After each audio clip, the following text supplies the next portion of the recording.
The tight end for the Jimmies is a 6'2", 225 football today here on ESPN. Number 84, Ethan Goss. Port. And running back, a 5'7", 155-pound junior from North Las Vegas, Nevada. Number 4, Carlos Julian. And in quarterback, a 6'2", 185-pound sophomore from Jamestown, North Dakota. Number 18, Ty Monson. The kicker for the Jimmies is a 5'9", 185-pound sophomore from Andover, Minnesota. Number 37, Onan Peterson. The head coach for the Jimmies is Brian Mistro. And now see the starting lineup for your Hastings College Broncos. On the defensive side, the defensive end, the 6'1", 236-pound sophomore from Sutherland, Nebraska. Number 97, Gavin White. At nose guard, a 5'11", 318-pound senior from Houston, Texas. Number 0, Lathan Shaw. At defensive end, a 5'11", 262-pound senior from Ojiri, Nigeria. Number 5, Harrison Uday. At linebacker, a 5'10", 205-pound junior from Newtown, Nebraska. Number 22, Caden Egger. At linebacker, a 6', 205-pound senior from Houston, Texas. Number 2, Fareed Sholide. At linebacker, a 5'7", 205-pound sophomore from Bellevue, Nebraska. Number 9, Jaden Roberts. And at linebacker, a 6'3", 215-pound senior from Harlem, New York. Number 6, R.G. Mac Myers.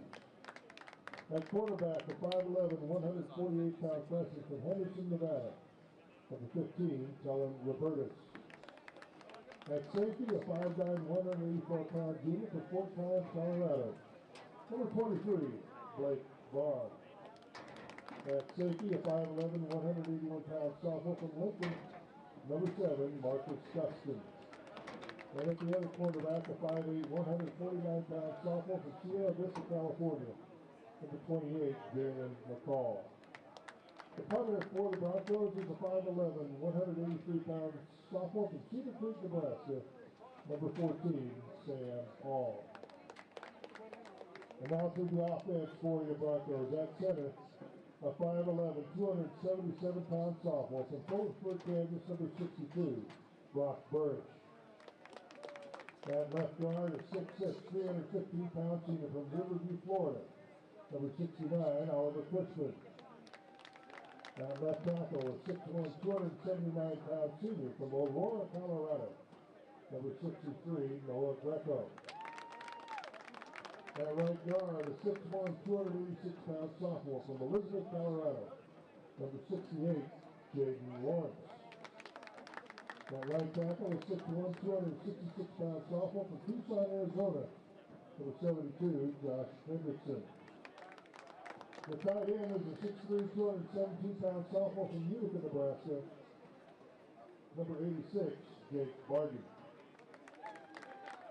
The wide receiver for the Broncos is 6'1", 180-pound junior from Tucson, Arizona, number 89, Duncan Fouts. Also a wide receiver, a 6', 170-pound senior from St. Joseph, Missouri, number 14, Will Austin. And a wide receiver, a 6'3", 185-pound junior from Beaverton, Oregon, number 81, Ethan Wilborn. Starting running back for the Broncos is a 5'9", 190-pound senior from Sutton, Nebraska, number 8, Brett Simonson. And quarterback for the Broncos is 6'3", 200-pound sophomore from Warrensburg, Missouri, number 1, Eli Mappy. The kicker for the Broncos is a 6', 200-pound junior from Amsterdam, Holland, number 38, Casper Fire. The head coach for the Broncos is Matt Franzen. Yes, we are a bank. Keeping your money safe and secure is something we take very seriously. We are also serious about knowing your banker by name. Owned by families to serve families. Making decisions locally. Yes, we're a bank, but we are the better bank.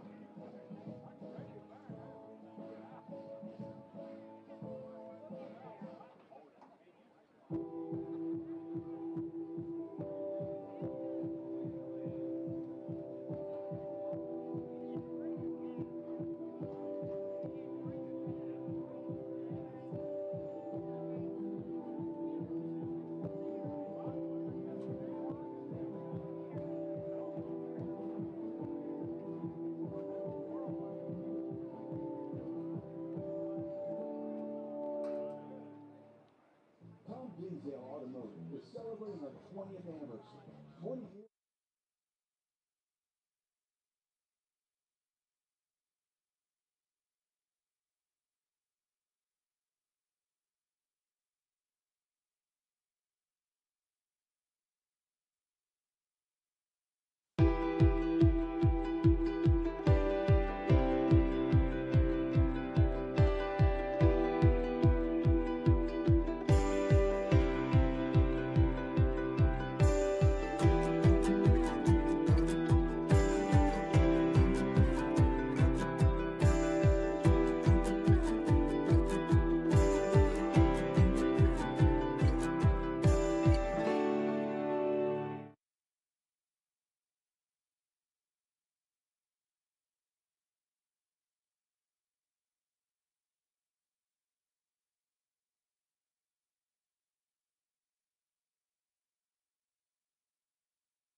Ladies and gentlemen, Hastings College proudly presents the 2023 Marching Bronco Band.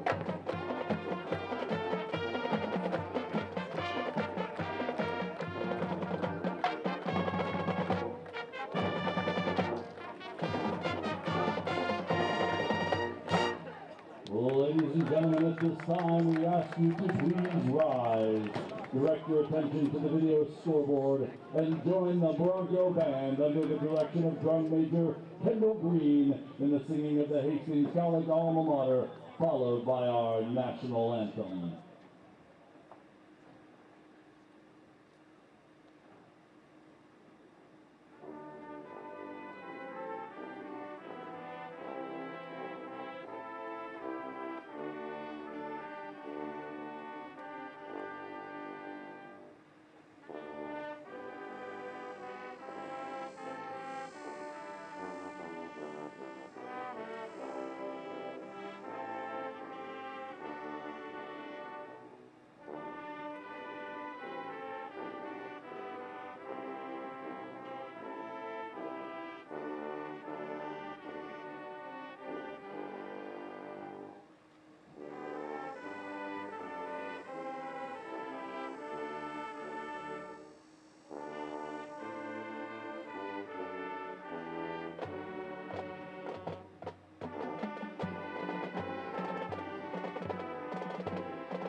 Football fans, make some noise. Let's hear it for our Fighting Broncos.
I just got 3 things to say.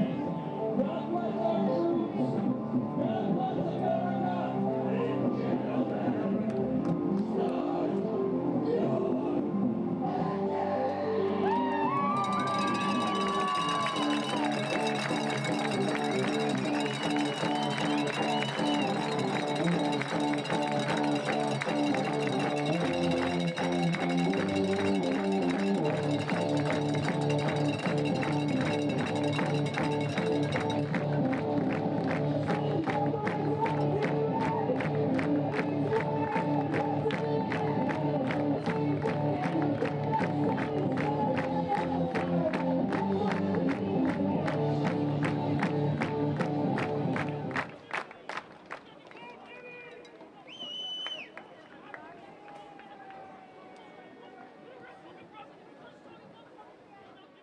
The officials for this afternoon's game will be Mr. Randy Agnew as referee and Joyce referee crew.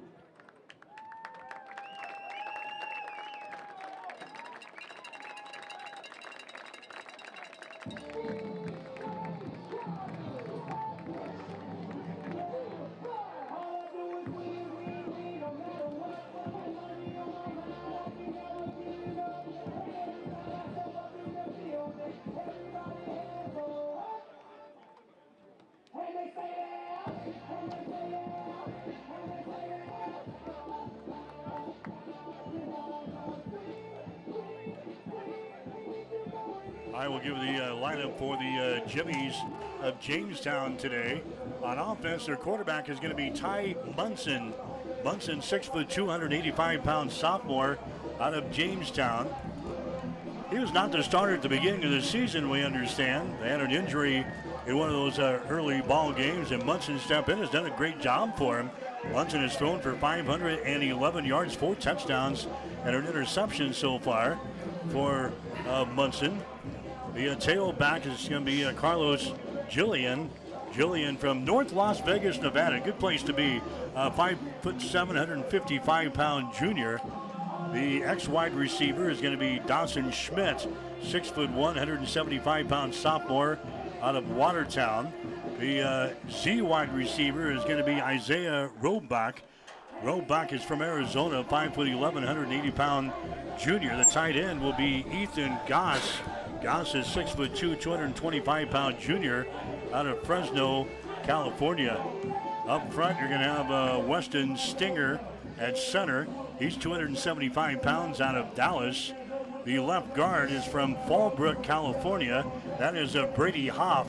He is 6 foot 1, 315 pounds. At right guard, you've got Victor Ramos, 6 foot 280-pound junior out of Brownsville, Texas. At left tackle, Noah Martinez. He's out of Arizona. He's 255 pounds. On the other side, from Williston, North Dakota, you're going to have Cole Mack, and he is at 275 pounds for the Jimmies.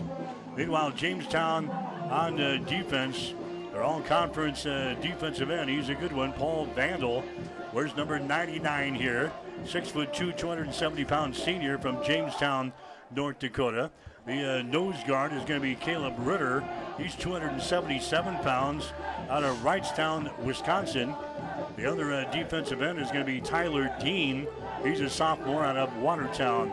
The linebackers for the Jimmies, David Diaz from Winter Garden, Florida. He's 225 pounds. Jed Rance will be your Mike linebacker. He's out of California. He's at 212 pounds. The will linebacker is going to be Mason Parker, a sophomore out of Mesa, Arizona. And then they're going to have another linebacker. He's going to be over here on the outside. It's going to be number 17. There's Bagari. He is from Sparks, Nevada. The cornerback, Xander Joseph, a redshirt freshman from Cheyenne, Wyoming. Herschel Jefferson on the other side from Pensacola, Florida. Then the two safeties going to be Parker Chaffee and also Rashawn Benners. They're out of California and Ohio, respectively. So Jimmy, as we take a look at the roster, not necessarily local boys up there in Jamestown. They've done a great job of recruiting there to get folks out to Jamestown, California, Arizona, some Florida kids, but they're all gathered here, and Coach is building a good program up there for the Jimmies. Yeah, they are, and as we've talked over several years of doing the Jamestown Hastings games, Jamestown does do a great job recruiting because their winters are less than beautiful. We know how our winters are. I know I've seen you travel up there for basketball games, and man, it gets brutal up there in the far north. But to get some Vegas boys, and somehow I wonder how they like the cold weather up there when they're from Vegas and Florida. But they got a bunch of big boys, and they'll put on a good fight here today. Again, 0-3 Jamestown, but boy, nearly getting that victory last week, giving a late touchdown in Seward. So they'll be looking to bounce back here. Captain's walking to the middle of the field. We'll have the coin toss here momentarily. So Hastings and Jamestown getting sent to go here today. Jimmy's going to be dressed in their white uniforms here today. Their white unis with their orange numerals and their orange caps. The coin today, that's a head, that's a tail. I'm going to toss up the air, let it hit the ground. Jamestown, what is your call? Tails. A tails is called. Tails is called. It is a tail. You want to which one you want to kick? You want to defend the flag zone. All right, so Jamestown wins the toss down there. You and I always, a kid, some referees, hey, do you have a quarter? I left my change on the countertop. You got a quarter to flip the coin? You know, and we've done this for so many years.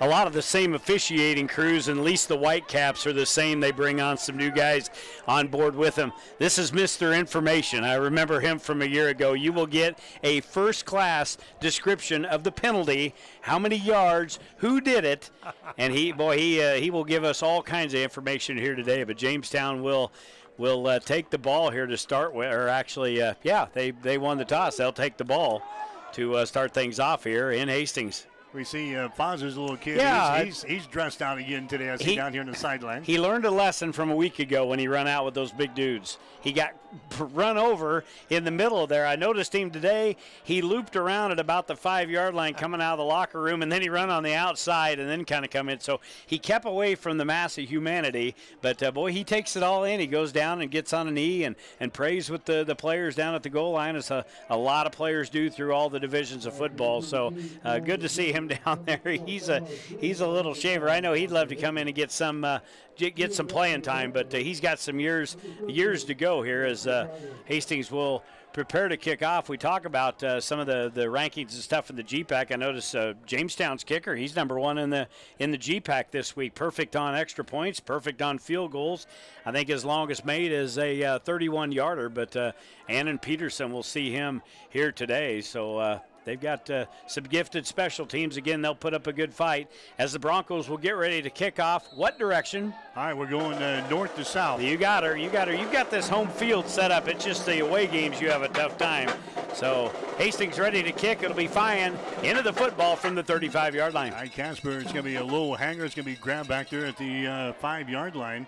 Returning the ball is going to be Parker Hager. He's going to come right up the hash mark. He brings it to about the 25-yard line. That's where Jamestown will start. So the Jimmy's working south to north here, right to left here at the Osborne Sports Complex. A team that's going to throw the ball around a lot, Jimmy. Hopefully you're prepared on your stat sheets here today. I'm ready to go. If you look over into the receiving numbers, I've got a slew of them over there. They've really got 3 wide receivers that their quarterback Munson has really been targeting. It's Roebuck, Collins, and Madian. They've got the big numbers for Jamestown. Now we've already got.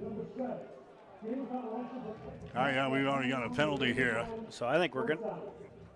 A penalty here on Hastings. They're going to bring the ball to the 30-yard line.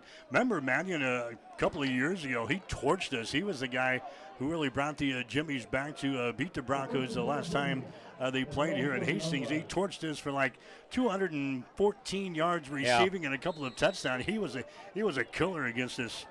Well, the biggest thing is they've got a big-time quarterback in there with a big arm in Munson and a big frame. But look at the linemen up there. They do a great job protecting. Hastings going to have their work cut out for him defensively. All right, Munson wants to throw, fakes the ball. He backs up. He's going to air it out in the first play. He's got a man out there, and a diving attempt made down there at the 30-yard line, incomplete. Just overthrows his intended receiver, Dawson Schmidt. Dawson Schmidt out there on the pattern for Jamestown. So they go for the home run ball. Why wait? Go for the home run ball just 18 seconds into the ball game. Well, that's what Hastings likes to do offensively. First play from scrimmage, they'll tend to go deep, but we'll see what Foz dials up here in a little while. But, went deep just slightly out past the outstretched fingers of the receiver. It'll be a second down and 10. All right, here's Munson again. This time he's going to hand the ball away, and he is clobbered. That's Carlos Julian. He is clobbered on the play. A loss of a yard. That's a Leighton Shaw getting in there to make the big stop. Leighton Shaw, the 318-pound senior out of Houston, Texas. Shaw has really had a good year so far coming into this game. 16 total tackles, 1.5 sacks on the year, but he's been a big staple up front there for this defensive front four for Hastings. All right, it's going to bring up a third down situation now. Third down and about 10 yards to go. Now we got movement up there on the line, and we'll see. The officials going to get together here. Was Jamestown in motion, or did Hastings jump offside? The officials meeting, and we'll have a complete explanation of that as they make the call here to a good crowd on hand at the Osborne Sports Complex. Defender was adjacent with an offensive player. Therefore, by rule, we have offsides on the defense, number 9. That's a 5-yard penalty. I told you. Like I said, you're going to get a full description. You're going to know on the airways from wherever you're at, sea to shining sea, you'll be able to know exactly what happened by Mr. Information. So offsides, Hastings' second penalty of the game. The Broncos, I don't think had 3 penalties a week ago in the game against Morningside. So already 2 quick ones here. 3rd down and 5 from the 35 for Jamestown. Ty Munson, the quarterback, in the gun. He backs up. Munson surveys the field. Here comes the pressure, and the Broncos get to him. Down he goes. Back here at the 25-yard line. Getting through there, Torrington Ford for Hastings. And also Harrison Uday in there for the Broncos, making the sack. So that's a quarterback sack. And that pushes the ball back to the 28-yard line, and Jamestown will have to punt on 4th down and 12. 8 sacks for Hastings College defense so far this season. That was a good one there on a 3rd down and 5 yards to go. So now punting situation. I think we're going to see in there Gage Meyer averaging 30.7. He gets a good snap and gets the ball away high, end over end kicked. Hastings will grab the ball here at the 30-yard line, and that's all they're gonna get. Ethan Krominga back there for Hastings. He's done the punt return duties for the Broncos in all the games so far. So Hastings will come out for the first time. Nothing so far in this ball game. 13:02 to play here in the first quarter. So a quick series there for the Jimmies. They rattle off not even 2 minutes off the clock. Yeah, they get 2 penalties against Hastings and not able to do anything with it. 42 on the punt. We'll give him 2 on the return. Now we'll see what Hastings does. They've got wide receivers spread all over the field. They like to go deep on the first play from scrimmage. We'll see what Coach Foz dialed up. Nappy and Simonson in the backfield. Nappy is going to back up. He's going to go down the left sideline. There's a ball that's going to be overthrown. Cheetah is getting a start today. So they threw it down the left sideline. So that's 4 games in a row now, Jimmy. 4 games in a row that Foz has opened up the game with a very similar play, going deep. I didn't want to act like I know what's going on, but I know my role and I know what they do, and that's what they've done. Exactly. First play of the game, so now 2nd down and 10. Cheetah comes off the field. Simonson will flare out to the right side. They'll drop him the ball. All right, Simonson with it at the 25, brings it across the 30 to about the 31 or a 32-yard line. Brent Simonson with the ball there. Tackle is made in there by David Diaz, the outside linebacker out of Winter Garden, Florida. Good to have our spotter and statistician back here, Gino, back in the booth. Yeah, I walked in the stadium today, and I said, well, what are you doing here? I didn't get any information that he was going to be gone this week, so it's good to have Gino back. 3rd down. We'll call it about 7 yards to go. Ball on the 32. Man goes in motion. That's Will Lawson. Nappy backs up, and he's going to be crushed. Nappy is crushed by that all-conference defensive end, Paul Vandal, and also Tyler Dean. And on the sacks, so each team recording a sack. Boy, I thought Nappy was beat up a little bit last week. He took a beating in the ball game against Morningside. There he took a big-time hit from Paul Vandal for the Jimmies. A loss on the play, and Hastings will have to punt after 3 downs. 9-yard loss there. Nappy never seen him coming from the backside and put a big hit on him, and so now Sam into the ball game. He will get the kick away, but an ugly kick, low to the ground, but he's going to get a very generous roll on the field turf, going to roll dead in between the 25 and the 30. That ball didn't get but 10 yards off the ground. Yeah. Wow. It was an end-over-end kick, like we said, not any more than 10 yards off of the ground there, but he gets a favorable roll as they will down the football down here at about the 30-yard line or so. Well, I would grade both first series by both teams at a C at best. Probably not even that good. That's being generous. So we'll see Jamestown back on the field. 2nd time today. They'll have the football at their own 27-yard line. 11:30 left to go here in the first quarter in Hastings. No score on the board between Jamestown and Hastings. All right, Ty Munson of the offense back out there now for the Jimmies. They got wide receivers all over the place. 3 out to the left side. Munson will look left. He's under pressure again. Munson is going to go down. He said, I'm not going to take this hit again. I'll just go down here at the 24-yard line. He had 3 guys in crimson jerseys on this left side of the formation. He just simply says, there's no way I'm going to win this battle. He simply went down. That'll be counted as a loss there of about 3 yards for Jamestown. Going to bring up 2nd down and 13. All right, they got 2 wide receivers each way now. Munson waiting for the snap on 2nd down and about 13 yards to go. Munson is going to hand the ball away across the 25 to the 26, 27-yard line. Harrison Uday making the stop there for Hastings College. We're going to see a bunch of players for Jamestown. J.J. Williams, the last ball carrier. J.J. Williams, 5'9", 175-pound sophomore, into the ball game now for the Jimmies. He picks up the yardage that they lost on the preceding play. So we're back to 3rd down and 10 yards to go now for Jamestown, working south to north, right to left here in Hastings this afternoon. He drops back to throw again. Munson is going to scramble now. Munson brings it across the 30 to the 32-yard line. He's going to be far short of a first down. Tackle is made in there by Marcus Dustin. For Hastings, Dustin has had a sensational early part of the season. That's his 28th tackle already for Hastings, and for the 2nd straight series, the Jimmies go 3 plays and out. Yeah, good pursuit there by the down lineman for Hastings as well to force him right back into the middle where the linebackers were. That's where they brought him down. We'll give him a gain of about 5 on that play. Kerminga's going to drop back deep for Hastings. He'll stand just inside the 35-yard line.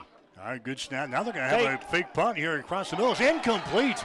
The punter trying to throw the ball across the middle here to Xander Darash, and it was incomplete, broken up on the play, so they go to their bag of tricks in their own territory. Hastings, Jimmy, will now have great field position at the Jamestown 32-yard line. Boy, as a coach from Vegas would take him right out there. That is a huge gamble early in this ball game, and then the punter threw into double coverage. They picked him up right away. 2 of the backers picked him up when we're on both sides of the intended receiver, and that was knocked down to the ground. So Hastings will take over on downs here at the 32-yard line of Jamestown. Gage Meyer was the punter.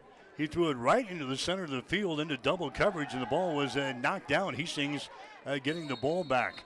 And they threw it to the near sideline. The ball is going to be complete. That's Tanner James Friend on the reception. And Joey Carlbaum will knock him out of bounds over here on the near sideline. Pick up a couple of yards on the play. We'll give him 3, 2nd down and 7. Cheetah back in the slot on the far side of the field. Good to see him back. You said he was dinged up.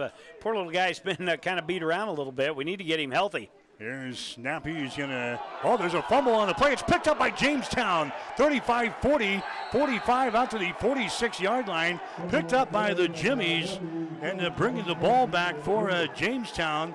On the fumble was a Caleb Ritter.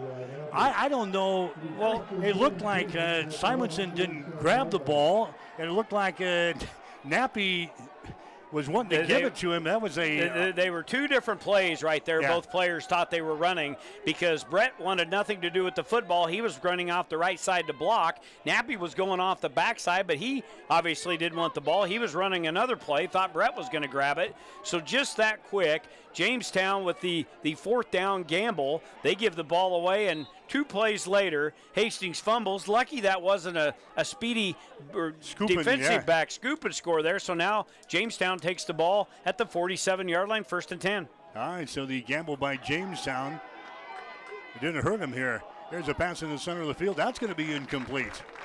That's going to be incomplete right across the middle there. Incomplete pass thrown by Munson. Intended receiver was Luke Andrews that time. The tight end for the Jimmies. So 2nd down and 10. An ugly start to this football game. Both teams go 3 plays now in their first series. We've got a fumble, and we've had a botched fake punt. And now the Jimmies have the ball for already the 3rd time here in the first quarter. Total offense, both teams, -8.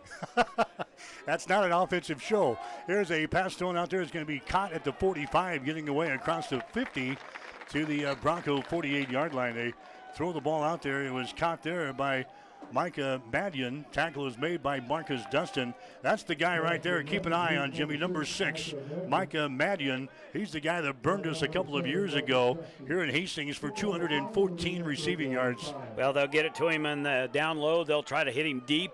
That one there, they just flirted out to the right side, a little swing pass. Picked up a block, picked up nearly 6 yards. Going to be 3rd down, and we'll call it 5 at the 48-yard line. Clock moving at 8:21 in the first quarter. Williams comes in motion. There's a pass. That's Madian again with the ball at the 45. Run out of bounds at about the 43-yard line near the first down stakes.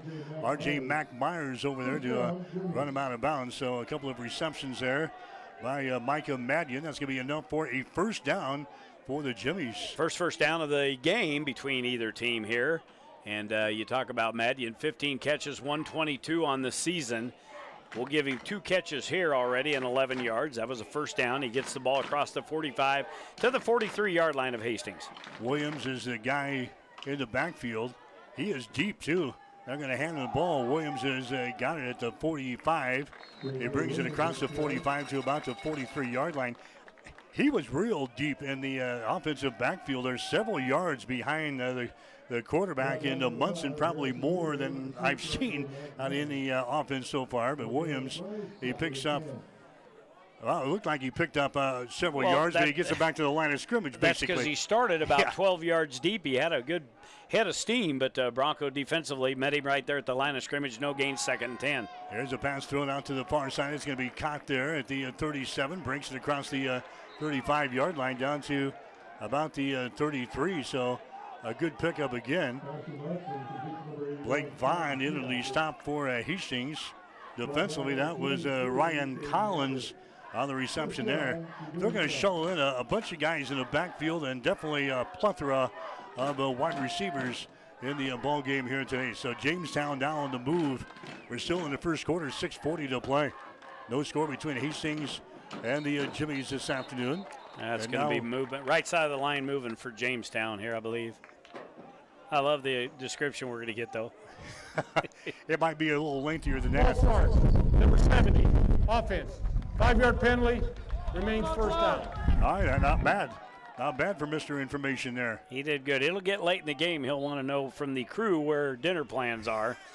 So a 5-yard penalty. 1st on Jamestown of the game, so the ball will get moved back to the 37-yard line. First and 15 here. 6:26 left to go in the first quarter. No score in Hastings. Ty Munson with the ball. He's going to throw it out here. He's going to be caught at the 39. Sprints forward across the 35 to the 30. And hanging on for dear life and making the tackle. That's a pass thrown to Colton Schumacher. That's Marcus Dustin holding on for dear life for Hastings to bring him down, but a good gain. And now a very manageable situation here for the Jimmies. They've got second down. Second down and about 5 yards to go. Schumacher's second catch of the game, 17 yards now. So they've got 4 of 7 passing here for the quarterback, Munson. Munson will have 2 wide receivers split out to the right side. They're going to keep the ball on the ground, and that is going nowhere. Chris Saylor, the ball carrier, brought down by Gavin White. White getting a start at defensive end for Hastings today. White, sophomore out of Sutherland, Nebraska, makes his first official stop of the season. Chris Saylor, the running back from Jamestown, local kid there. Picking up, he gets it back to the line of scrimmage. We'll call it third down, still about 5 yards to go from the Bronco 27-yard line. Hastings continuing to shuttle a lot of players in. Again, the air temperature very, very nice here. But we were down on the field before. You could already feel the heat coming out of this new turf they have put down here a year ago. All right, Munson has got wide receivers left and right. Munson backs up. He's going to toss the ball. It's going to be incomplete. Right at the hash mark, trying to get the ball to Chris Saylor, trying to force that in there. Jaden Roberts was in coverage for Hastings. Yeah, we've already had a long day today, Jimmy. I gave you the early wake-up call today. It was a picture day today. Oh, we get the crew out there, and we had pictures taken today. So. Yeah, we had hair and makeup, but we sent the hair people home because there's not much hair. Not much hair that we worry about. Not much hair, but a lot of makeup. A lot of makeup on picture day here at Hastings. So now Jamestown setting up fourth down. They're going to go for it here. 5 wideouts out for Jamestown on this play. They're going to go for it here, and the pass is going to be caught there by Madian. Madian brings the ball to the 19-yard line. Nice grab there by Micah Madian. He makes the reception and picks up the first down. So head coach for the Jimmies, Brian Maestro, he's rolling the dice here. He goes for it on fourth down. This time he is successful as he picks up the first down. Fourth first down for Jamestown here. And for Madian, that is his third catch for 21 yards. The defender for Hastings was right there.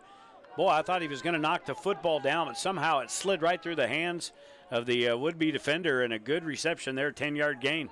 Madian fumbles the snap, but he grabs the ball. Now he's running for his dear life here, and he's going to get the ball to about the 19. Really didn't fumble it. He just kind of juggled it high above his head. Jaden Roberts makes the stop for Hastings. But obviously the timing all messed up there as Madian had a tough time handling the snap. Well, you talked about at the pregame that Jamestown will throw the ball all over the field, and we're going to see a lot of offense out of them. 38 yards on 9 pass attempts for the rushing area, 8 carries, -3 for Jamestown here thus far in the game. That was a loss of 1. Second down and 11, the ball right back at the 19-yard line. All right, Ty Bunsen again will back up. Here's another pass attempt across the middle. It's going to be caught for the touchdown. It is caught for the touchdown. Nice grab there in the end zone. Caught for the touchdown for the Jimmies. And they go out on top. That grab there by Carlos Julian, making the reception coming out of the backfield. Boy, and I tell you what a catch. That ball was overthrown, and somehow the little man climbs the ladder, gets his right hand on it, and then brings it right down into the bread basket. That was a one-handed catch from 19 yards out, right across the middle, right in between the hash mark. That is Munson's 5th touchdown of the season, and now we get to see that outstanding kicker in Annan Peterson in the game, and he will remain perfect on the season. That's going to give Peterson, he is 6 of 6 now on extra points as Jamestown takes the early lead. All right, Jamestown draws first blood here in this one. The Jimmies, nice drive there. They stick her in the end zone following the Broncos fumble. And we've got a timeout, 3:31 to play here in the first quarter. Jamestown 7, Hastings nothing. The world-famous Bullseye Sports Bar and Grill in Hastings is celebrating 25 years. 25 years because of all of you.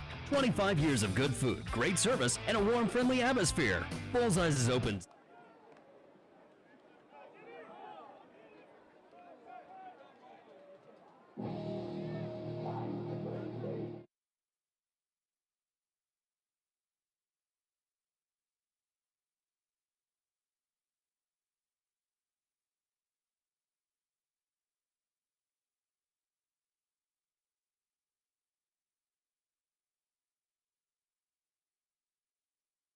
8-yard drive for the Jimmies following the Hastings fumble. I was just going to say, Hastings coughed up the football, and Jamestown takes it the distance downfield. Nice pass catch.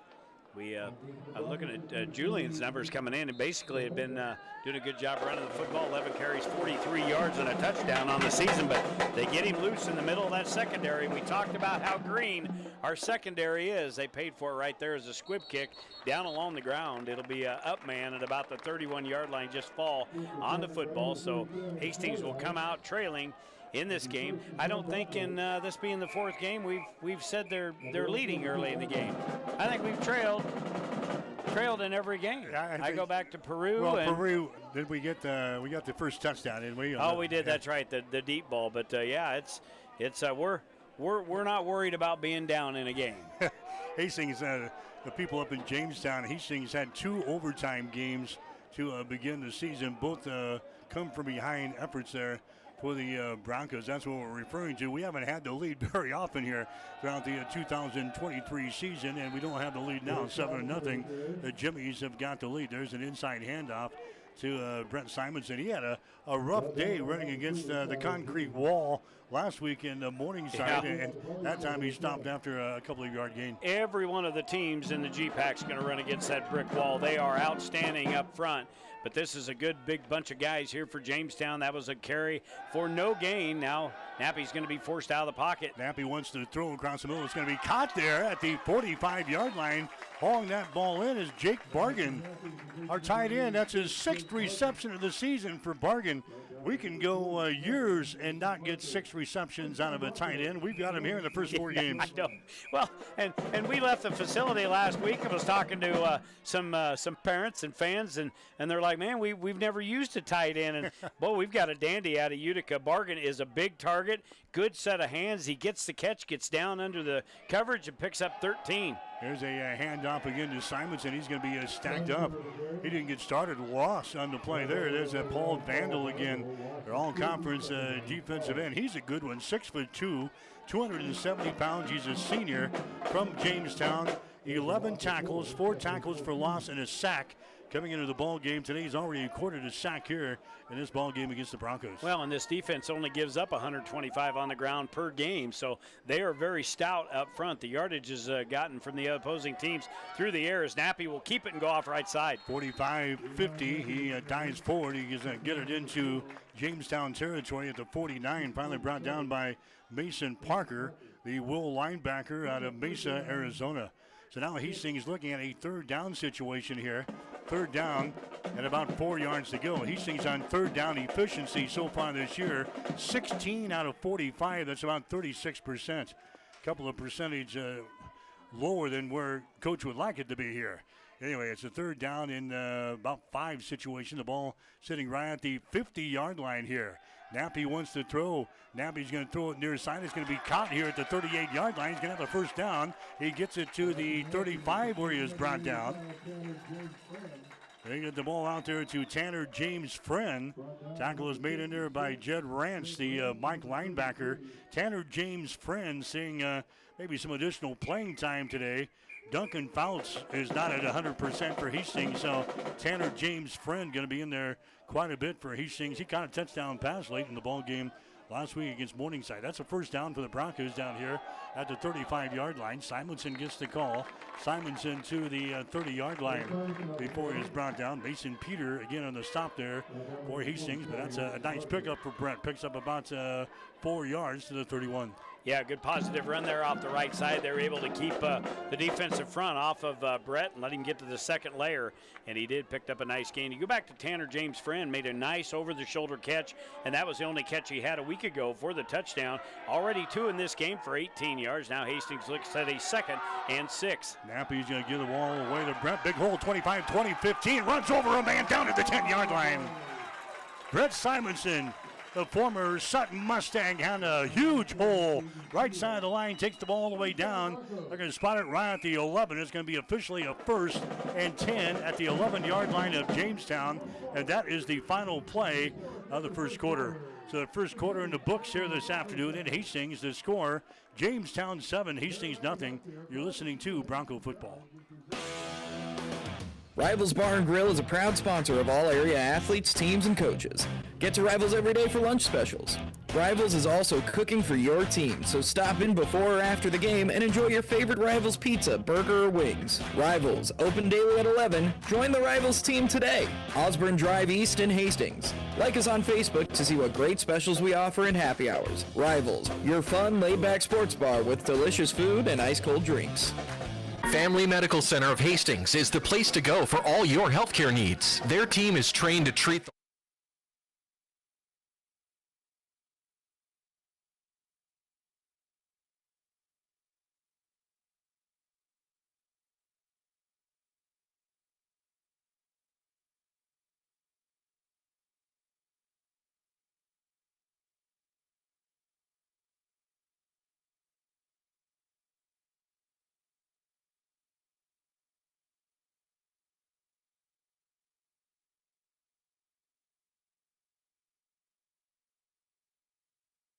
quarter. Get you some quick numbers brought to you by the Family Medical Center of Hastings, your family's home for health care, located at 1021 West 14th Street in Hastings. For Jamestown, 54 yards of offense on 18 total plays in that first quarter. For Hastings, 57 yards, 12 plays, as Hastings knocking on touchdown door here after a 20-yard burst right up the middle. That was a good run by Simonson, ran a couple of guys over, and now we're waiting for play to be whistled in, and here we go. Start of the second quarter, Hastings with a first and 10 from the 11-yard line. All right, that's going to be a Bargain coming in motion. They're going to hand the ball away to Simonson off the right tackle. He moves the ball down inside the 10, down to about the 9-yard line. We'll give him 2 yards on a play. Second down and 8. Last tackle made in there by David Diaz, the outside linebacker for the Jimmies. Individuals for Hastings to note, Tanner James Friend, 2 catches, 18 yards. Jake Bargan has a catch for 16. And Brett Simonson, 4 carries, 21 yards. Nappy is thrown for 37 yards on 4 of 5 passing. Hastings looks at a second down and 8. All right, ball sitting right at the 9-yard line, so Hastings can actually get a first down around the 1. Nappy's going to throw the ball into the corner of the end zone. It's going to be grabbed. Did he keep his feet in bounds? He did. It's a touchdown, Hastings. And we're going to have a penalty back here. I think this is going to be roughing the passer as Nappy was knocked down after he threw that. Was that James? That was Tanner James' friend in the corner of the end zone. That'll go down as a 9-yard touchdown, but here we're going to get this call. I believe it's going to go against Jamestown. All right, so the official coming over to make the call. Results of the play is a touchdown. During the play, roughing the passer, number 56 of the defense, unnecessarily driving the quarterback into the ground. That 15-yard penalty will be assessed on the kickoff. We will now have the try. All right, so there we got it. Unnecessarily driving the quarterback to the ground. I told you he will explain everyone very thorough.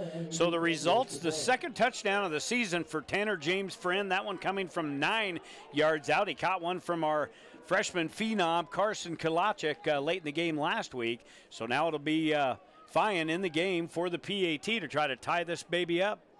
All right, so Hastings scores here at the 14-17 mark. The second quarter, ball is down, and Casper Fyan puts the ball through the pipes. It is good, and we are tied up. So Hastings scores early here in the second quarter. A 9-yard touchdown pass from Eli Nappy to Tanner James Friend. The PAT good, and the Broncos have time to score. We've got to break 14-17 to play here in the first half. Hastings 7, Jamestown 7 on ESPN. Livingston, Butler,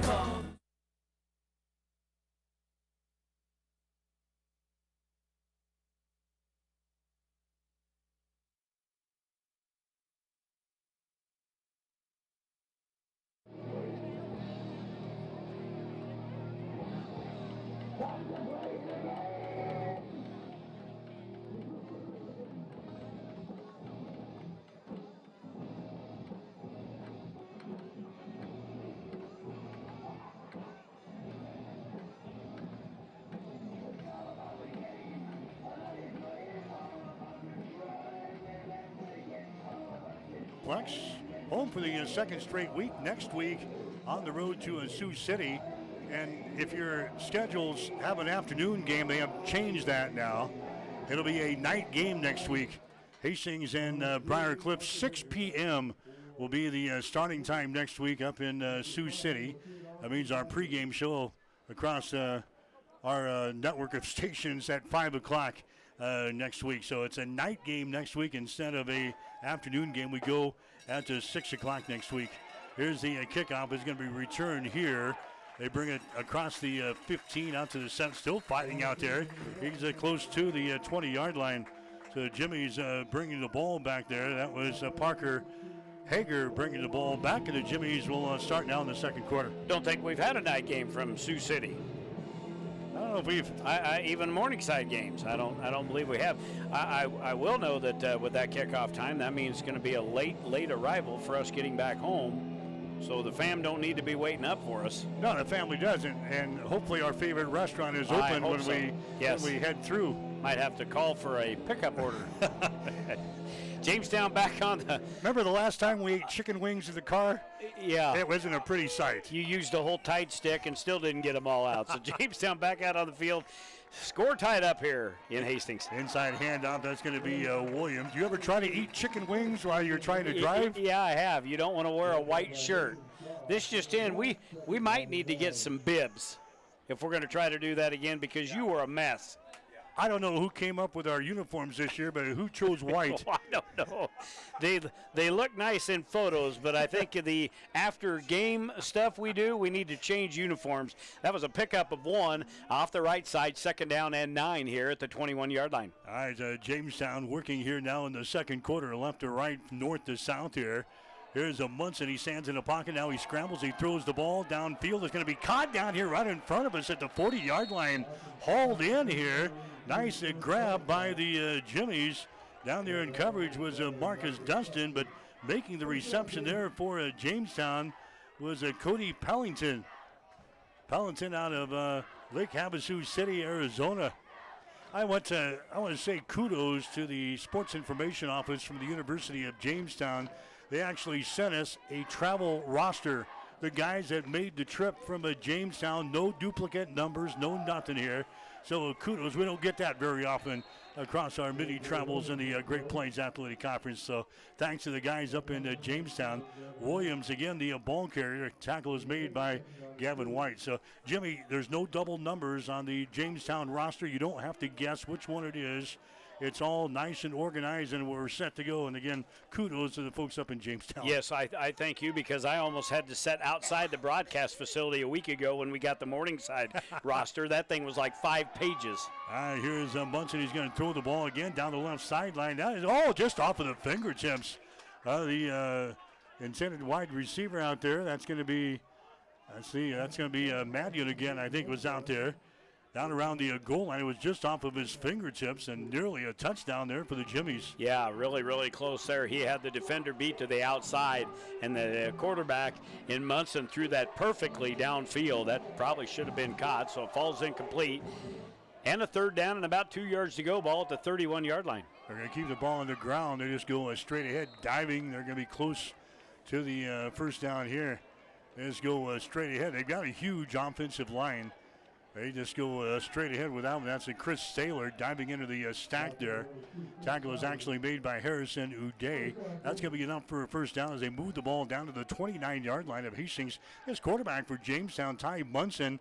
Again, he was not the starter at the beginning of the season. Their starter got hurt. Munson stepped in. He's done a great job. I'm impressed with he's right on the money here with most of his throws in this ball game so far. Great touch. Here's Munson. He's going to throw the ball again. He throws it, man wide open. It's going to be picked off, though. Dropping back and grabbing the ball is Marcus Dustin. He comes out of nowhere, Jimmy, and he grabs the ball. It looked like they had a man open in the center of the field at the goal line, and all of a sudden, here's Marcus Dustin coming out of nowhere to grab the ball. That is his 3rd interception of the season here for the Broncos. Yeah, Dustin comes from, he wasn't deep. When the ball was thrown, he was not even within about 10 yards. He made a great break on the ball, and the quarterback in Munson probably threw a little bit too high, left a little too much air underneath of it. And now we've got another description coming from our white cap here. Now just signaling first down. They're going to mark Dustin down at the 1-yard line, but the second interception for Munson. You said the 3rd interception for Marcus Dustin on the season. I was just going to tell you that the quarterback in Munson has thrown for 98 yards so far in this ball game, but that one there was a costly pick as Broncos will take over. Yeah, Nappy is going to be in his own end zone here, and Nappy is going to throw the ball. It's going to be caught out here at the 5-yard line, breaking across the 10 out to the 11. So Nappy throws from his own end zone here. He throws the ball out here to the near side. That's going to be Ethan Wilborn, who gets his first reception of the year.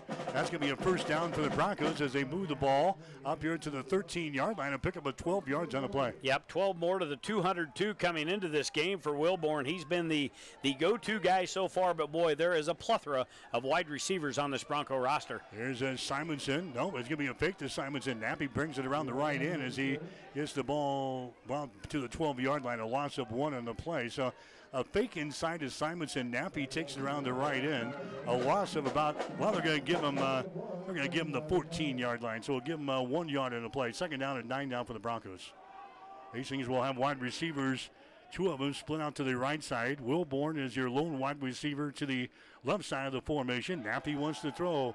Eli's going to crank her up downfield. Wilborn is out here, and Wilborn cannot make the catch. They throw into double coverage. Back there was Rashawn Benners. Back there for Jamestown. Benners, a junior out of Dayton, Ohio. Good coverage on Wilborn of Hastings. That was great coverage as the Broncos got a defender down. That's another lineman. We can ill afford, and we have said this about every season for the last 4 or 5, ill afford to lose any more offensive linemen. We'll get a number here, but Wilborn made a great effort on that throw. It was right on the money, but boy, good double coverage. That was just a great play downfield, which falls incomplete. Now the lineman, that is Josh Hendrickson, the big 6'1", 266-pound sophomore. He's going to have to be helped off the field. I did not get a report on our, we had a young freshman go down a week ago, and you failed to give me a report on him this week. He'll be back. He'll be back, okay. Anyway, we're down a left tackle. So we're down at the tackle spot now as Hendrickson is going to come off of the field for Hastings. A big right tackle as he's going to be helped to the near sideline. Third down and 9 yards to go. Hastings will have the ball on their own 14-yard line. This drive started at their own 1. Hastings trying to dig out of their own territory here.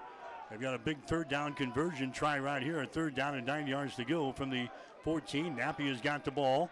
Nappy is going to toss it here to Simonson. Some running room, 15, 20, 25, 30. He's got the first down and more as he brings the ball out to the 35-yard line. That is a 1st and 10 for the Broncos. 21-yard pass and catch, and again, you got to give a lot of credit to Brett Simonson for one coming back. He was given another year with the COVID ordeal, was given an opportunity to come back. He did come back for another year, and man, he's made it count this year. He come in the best condition coaches said he's probably been in his career here, and that one there he had to dodge a couple of defenders, but he picks up again 21 yards off right side. I think he came back because his dad enjoys football so much and likes coming to games so much. He had to come back for another year. I tell you what, Reggie, there's been a lot of great parents and a lot of great fans over the year, but Reggie will rank at the top of Bronco fans. Here's Simonson's going to get a call again, and he's beat up this time. A loss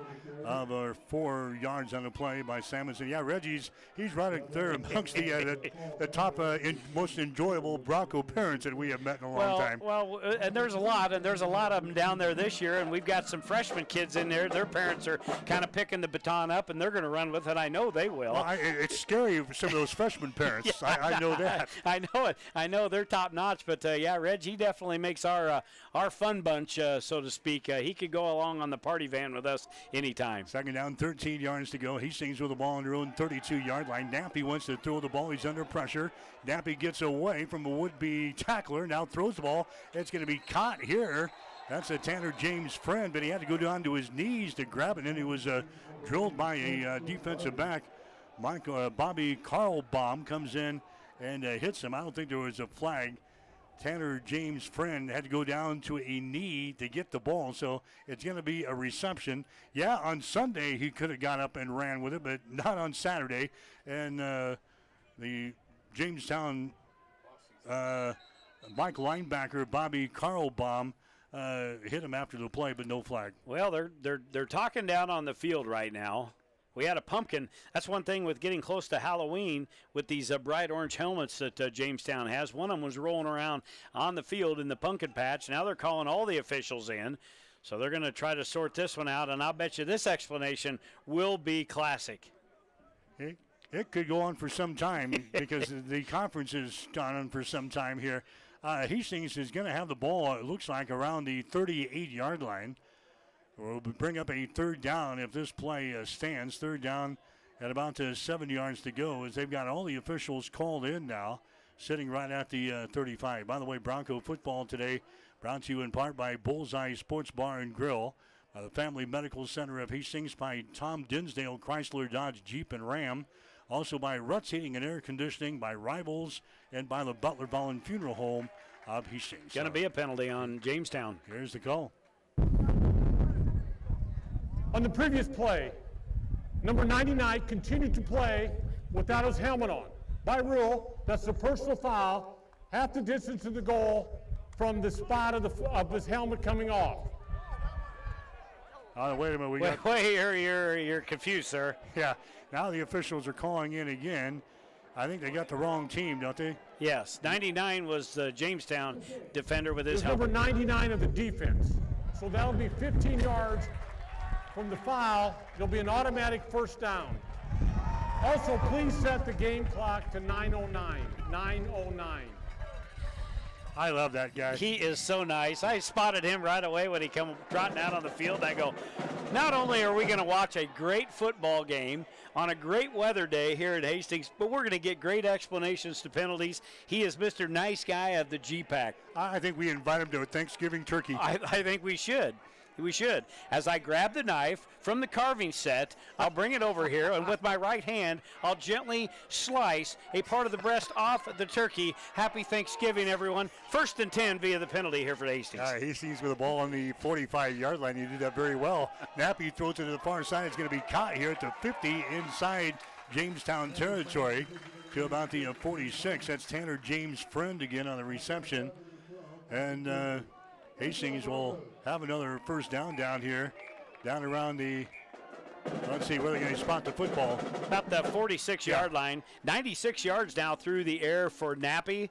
Wow, he is hot on the air today. 9 of 11 passing for Nappy, 96 yards. That's the Broncos' 8th first down as they're into Jimmy territory. 3 wide receivers out to the left side. Nappy has got the ball after he fakes it up inside. Nappy around the left end. This time he slides down around the 40-yard line. Josh Ray was into the ball game that time at running back. They faked the ball to him. Then Nappy takes it around the left end, finds a lot of green turf out here. Picks up about 7 yards on the play, 2nd down and 3.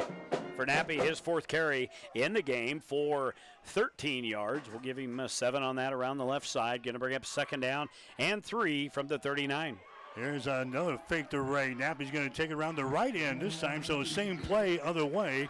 And Nappy takes the ball down to about the 34-yard line. That's going to be enough for a first down. So 2 running plays by Nappy, and he picks up 10 yards plus, and the Broncos on the move now here in the second quarter, tied up at 7 points apiece. Well, that's one thing we've seen about Nappy this year. Coming in, this was his first season of getting the starting nod, and he was in the system a year ago, but boy, he's very comfortable. He manages the offense very well for Coach Foz. Doesn't tend to make a lot of mistakes, and that was just a good keeper there. Now Ray is going to get the call here, and Ray takes, that's Brent Simonson back in there.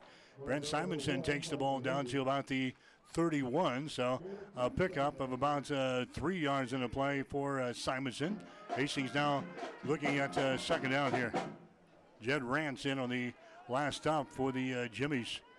So we'll give him 2 yards. They're going to give him the 33-yard line. 2nd down, 8 yards to go. Hastings working right to left here, south to north. In the second quarter of play, we're tied up. Here's the option play. Nappy is going to be hit, and down he goes right at the 33. He was crushed there. That's Vandal again. And on the stop for the Jimmies. No gain in the play. 3rd down and 8 now for the Broncos with 6:41 to go. Really nowhere to go with that. He had to just keep it and take what he could get.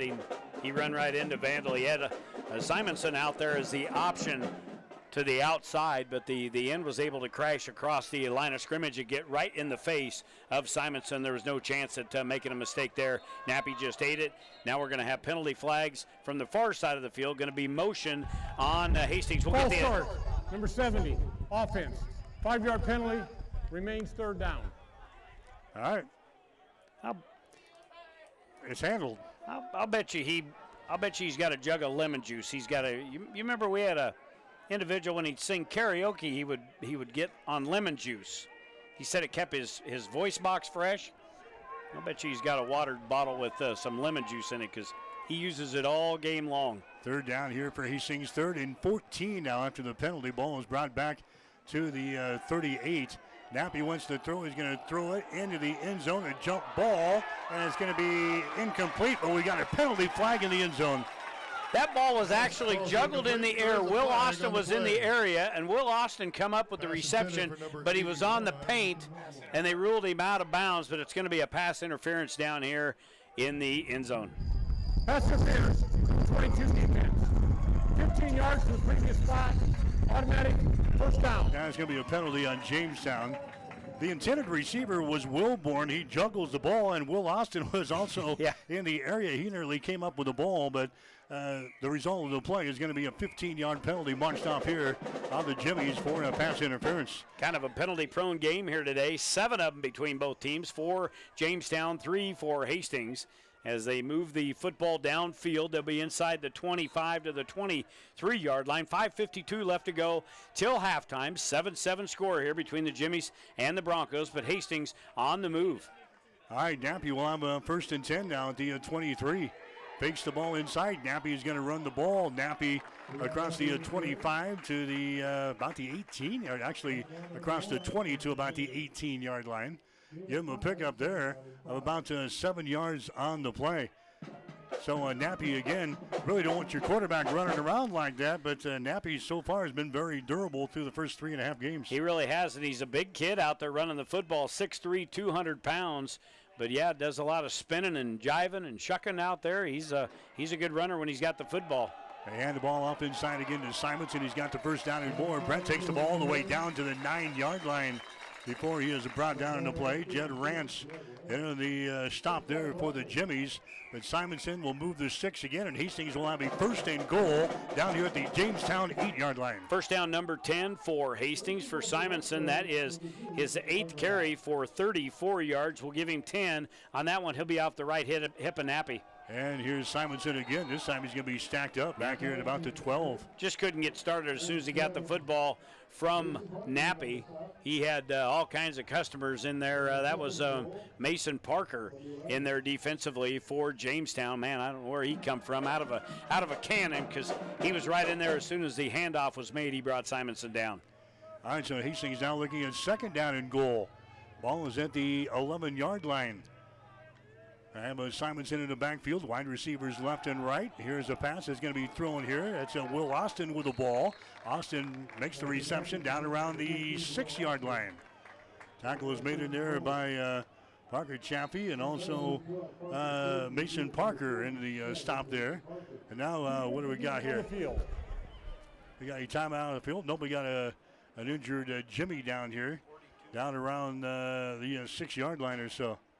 So we got an injured Jimmy down here as he's going to make his way off of the field. Hastings will be looking at a 3rd down situation. 3rd down and goal. The ball is down here at the 7-yard line. Will Austin, his first catch of the afternoon for Hastings. That is out of the 12th pass attempt.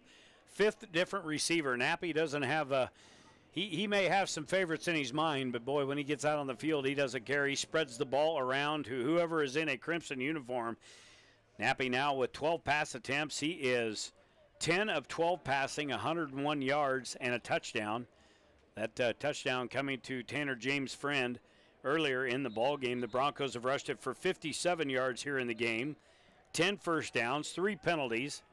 Nappy with 6 carries, 22 yards, and Simonson 8 carries and 34 yards as Broncos break huddle, and they'll come out and look at a 3rd down and goal. They called a quick timeout there after the injury to Parker Chaffee. So Hastings in a timeout. Now the Broncos come out here and we'll look at 3rd down. 3rd down and goal. The ball is down here at the 7-yard line. So here's Eli Nappy. Nappy waiting for the ball as he's got wide receivers 2 to each side here. Empty backfield. Nappy has got the ball. Here comes the pressure. Nappy throws it. It's going to be off of the fingertips of Cheetah down there at the 1 yard line. Well, and he could see pressure coming from the left side of the defensive formation. That end was untouched, and he was coming right in the face. And I know Eli could see him out of the corner of his eye. He threw a bullet down there right about the 1 yard line to Cheetah, and it was just a little bit behind him. If that was right on the money, that would have been 6. So that drive goes awry, and now our kicker, Fyan, will come into the game and attempt a field goal. 24-yarder, Casper Fyan into the ball game here. 24-yard field goal. It's going to be partially deflected. Is it good enough? It does. It's deflected. It was only a 24-yarder, and it's a good thing it was only 24 yards. Exactly, because it was kicked right in the middle of the line. Somebody got a big meat hook up and hit the football right as it come through, and Fyan gets it through the pipes. Had a great write-up on him this week in the Hastings Tribune. Quite an individual he is. A good write-up there that the Tribune did as Fyan's able to get it through the pipes from 24 yards. All right, we'll take a break. 3:29 to play here in the first half. Hastings 10, Jamestown 7. You're listening to Bronco Football. Shopping Smart has its rewards, like the Advantage Reward.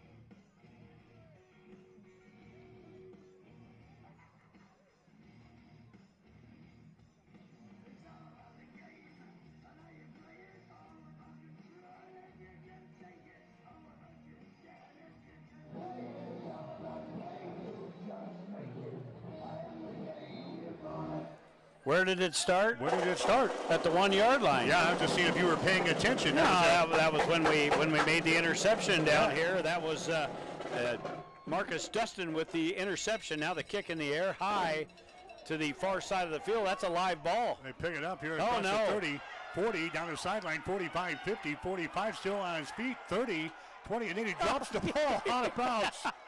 He was taking that in. He was going to outrun the coverage at about the 22-yard line, and he was just, I don't know what happened. He just lost it and it went out of bounds, but he picked it up. 63 on the return for Jamestown. Again, Fyan hit that high into the air to the far side of the field, and it lands in the area where no one was at. It takes a couple bounces, and Carlos Julian picks it up from there. He had a head of steam, and he just blew right by the defenders. So now Jamestown trailing by 3 late in the second quarter. 3:21 left to go. They will take over at the Bronco 22-yard line. Yeah, he was tight roping the sideline down there and just dropped the ball out of his hands, or he'd still be running. Now, after the nice return, Jamestown back in offense here. They hand the ball away. That's a Chris Saylor taking the ball to the far sideline. The Broncos came up with the ball. Was there a fumble over there? The official right there said no, he was down. Now down around the 15. Now we got an injured Bronco. So that was a change of events down there as Julian brought the ball back for Jamestown. It was loose a long time down there, bouncing along the turf. That was a live ball, and Julian comes out of nowhere and grabs the ball, and then he gets to the far sideline, and he takes her down the field, and he drops the ball out of bounds, taking the ball downfield at the 22. And now Jamestown is, after the running play, they got the ball down here at about the 16. But again, we got an injured Bronco down there right at the 15-yard line. Yeah, right on his belly. Now he's going to get him to roll over. I can't quite get a number. He's all the way across the field at about the 15-yard line. The training staff out there taking a peek at him. Gino, you want to jump in on this? Might be Shohan, who was in there as a backup linebacker. But, again, we won't second guess here. We'll wait for him to get up. Bronco football for you here today on ESPN Radio. And also our friends up in Jamestown, KQDJ 107.1 FM is with us on the broadcast here today. All right, so we got an injured player. That's Kellen Robertus. Kellen Robertus is the injured player here as he's going to make his way off the field. He's on a good first portion of the season. He's a cornerback out of Henderson, Nevada. That's the second Bronco to go down with an injury here in this first half. Gino, that's a good set of eyeballs, except you missed last week, and it wasn't 51, it was 15, the way he was laying there. That's what 1 week off will cost you. You're not sharp. Yeah, work back into form. Of course, we've had the last couple of Fridays off, too, so we're kind of out of practice. We got to act like we've done this before. Yeah, we'll be all right. All right, 3:02 to play here in the second quarter. Second down and 4. The Jimmies, after the nice return, they've got the ball at the 16, looking to go ahead in this ball game. Again, that's going to be Chris Saylor. Saylor, the ball carrier. Tackle was made in there by Harrison Uday for Hastings College. So no gain on the play. And it's going to bring up a third down situation. 3rd down and 4. The Broncos have the lead here. 2:37 to play in the second quarter. It's 10-7. Hastings over the Jimmies this afternoon. Definitely well within field goal range if Jamestown would have to go that way. We've talked about their kicker leading the conference in field goals and extra points this season, but before that would all take place, it's a 3rd and 4, ball at the 16-yard line, clock counting under 2:20 to go till half. Ty Munson will send a man in motion. Munson backs up, he throws it. It's going to be caught here at the 11-yard line. That's going to be enough, I think, for a first down. If they give him the 11, that's going to be enough for a first down. And they will give him the first set of downs. That's going to be Madian again, the receiver, Micah Madian, on the receiving end of that one, brought down by Gavin Shohan for Hastings, the linebacker for the Broncos. First down as they give him the 11-yard line. First down and 10 for Jamestown. 1 minute and 43 seconds to play here in the second quarter. 10-7 is the score. High snap, they get it down. There's a run to the far sideline, spinning and turning out there.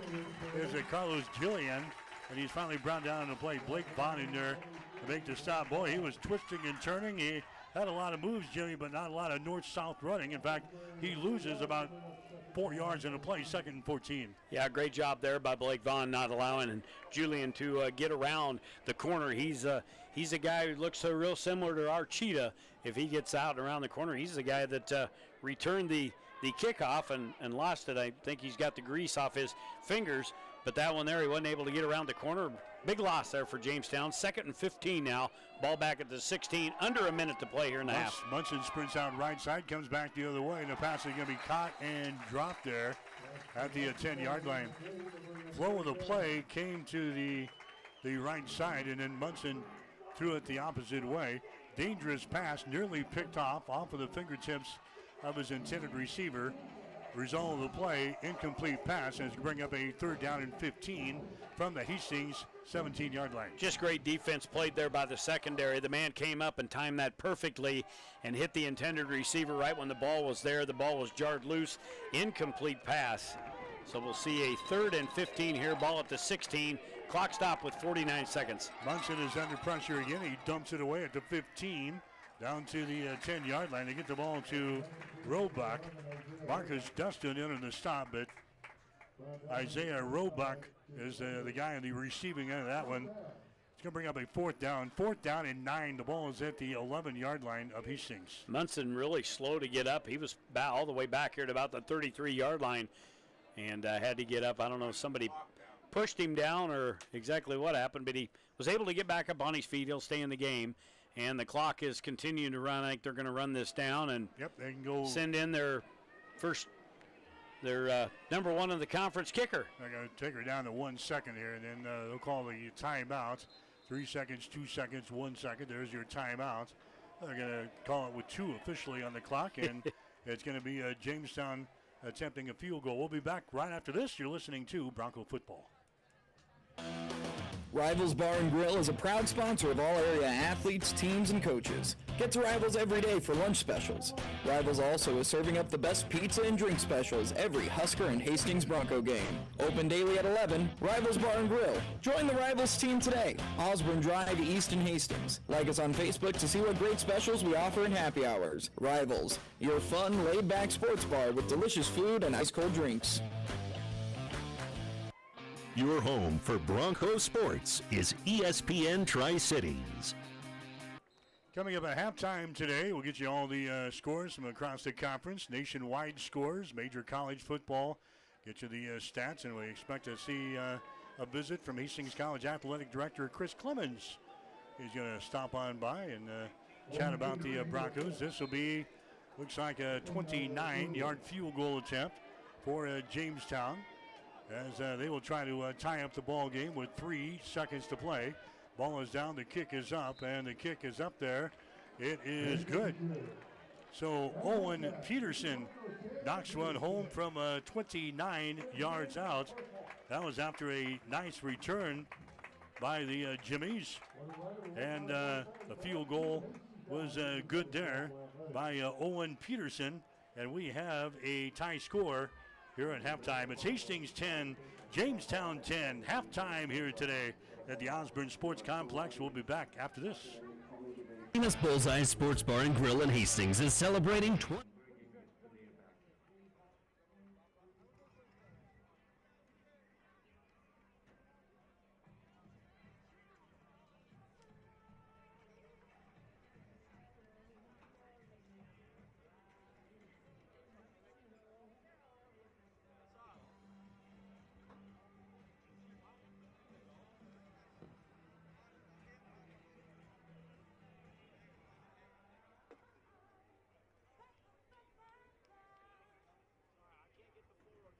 Runza was a rapper, his name would be Notorious P.O.P. Curry Beef, Chance the Runza Sandwich Rapper, Big Crinkle, Ring the Table, Will Crinkle, Runza DMC.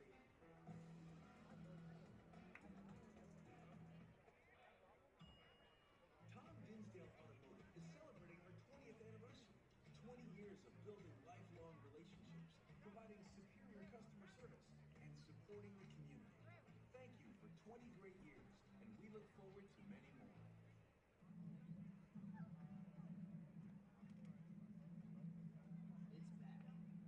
Pepsi made with real sugar.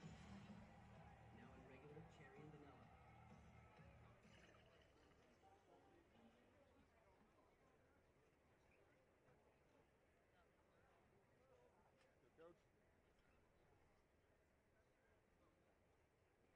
Ladies and gentlemen, your Hastings College cheer and dance teams are coached by Jordan Smith. Please welcome to midfield your Hastings College Crimson Spirit dance team.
high seas on the Black Pearl. Featuring music by Klaus Bedelt under the field direction of drum major Kendall Green. The marching Bronco Band begins this afternoon's performance with part 1, Fogbound, the Medallion Calls, and the Black Pearl.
About ready to get the second half underway. Hastings and Jamestown tied up at 10 points apiece.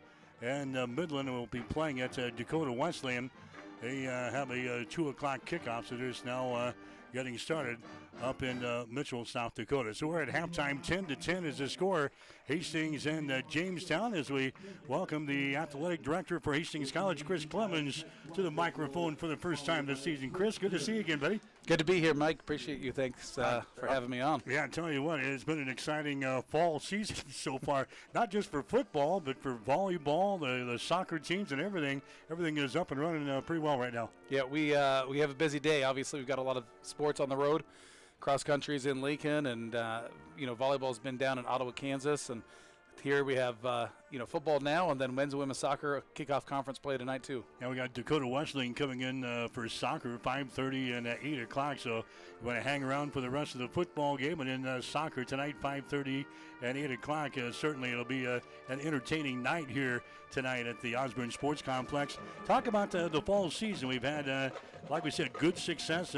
Football team gave us a couple of exciting games on the road to start the season in overtime. Yeah, you think, the first game, I think it was Peru State. I was actually out with a walk with my wife, and I had my phone on, and I was watching the game on my phone, and it was late in the evening because it was a night game, and I just screamed in my neighborhood, and I'm sure a lot of people came to their windows to figure out what was going on. But who is this crazy man walking down who the is street? that crazy man streaming at a cell phone? But very, very exciting. Obviously, same thing, Dakota Wesleyan.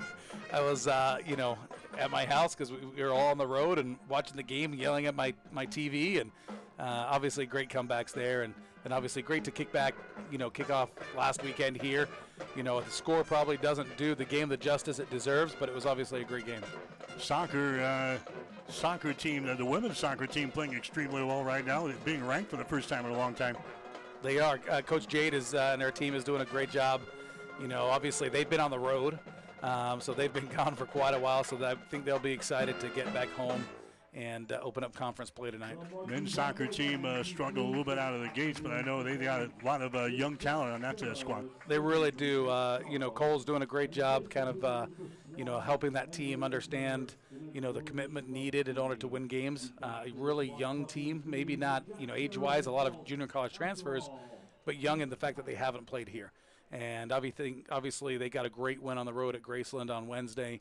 And now, again, playing Dakota Wesleyan, a tough game. Dakota Wesleyan men's are 4-0, and they'll obviously come into town with a lot of confidence, but, I've got a lot of faith in our guys. Again, that'll be coming up tonight for soccer at 5:30 and 8 o'clock. Let's talk about facilities-wise. We've had some changes. If you haven't been out to Lloyd Wilson Field yet for 2023, you've got a number of changes, and things looking real good out here. Things are fantastic. Obviously, we were lucky like everybody else, or unlucky, with the hail that came through.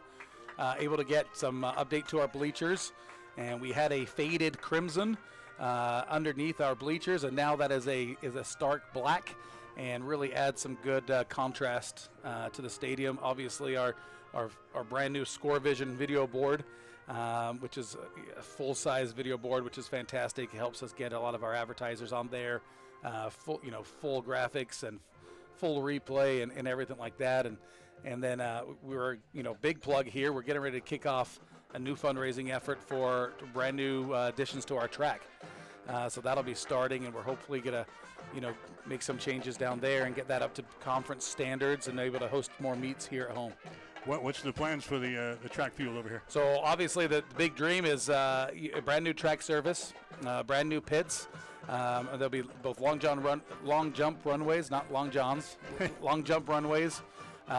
New discus pits, and then a what they call a black fencing strip right around the track, which will be about waist high to keep people off the track.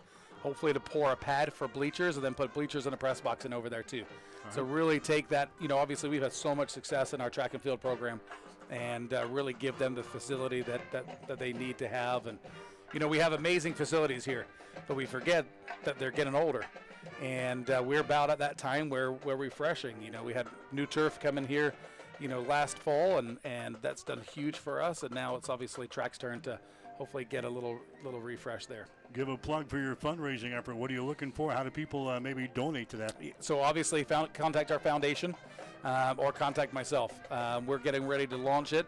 This coming basically November will be our kickoff date. So we're going to be, reaching out to a lot of people who have a vested interest in our track, and hopefully, bring them back and create a great environment for our home track meets. All right, so that's just some of the things that's coming up facilities-wise. I know you got a new little pit back here for people if they want to tailgate a little bit before football. You can now actually do that.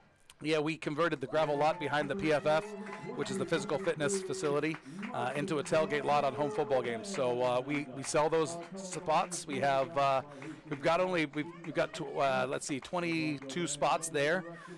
We normally only have about 6 left for every home game. So we charge them a reasonable. They're $40 for a small spot, $80 for a double spot that you can get an RV and a vehicle in.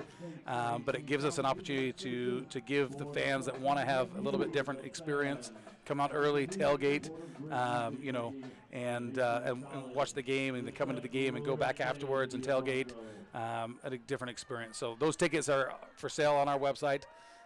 We launched all online ticketing this year too. So anybody can buy tickets for any game, and obviously the tailgating lot is included in that. Yeah, I was out to the tailgate after the ball game last week. What a great little facility, and a good gathering out there. A lot of people out there having some good food, cashing on that last week too. That's right. I joked today I should actually, maybe for homecoming, we should have a barbecue competition, and I should be the judge. I think that's a great idea. That's the key. It's just I want to be the judge. But no, parents, most of his parents, alumni, they've really appreciated a place to go. We are obviously a dry campus apart from that lot.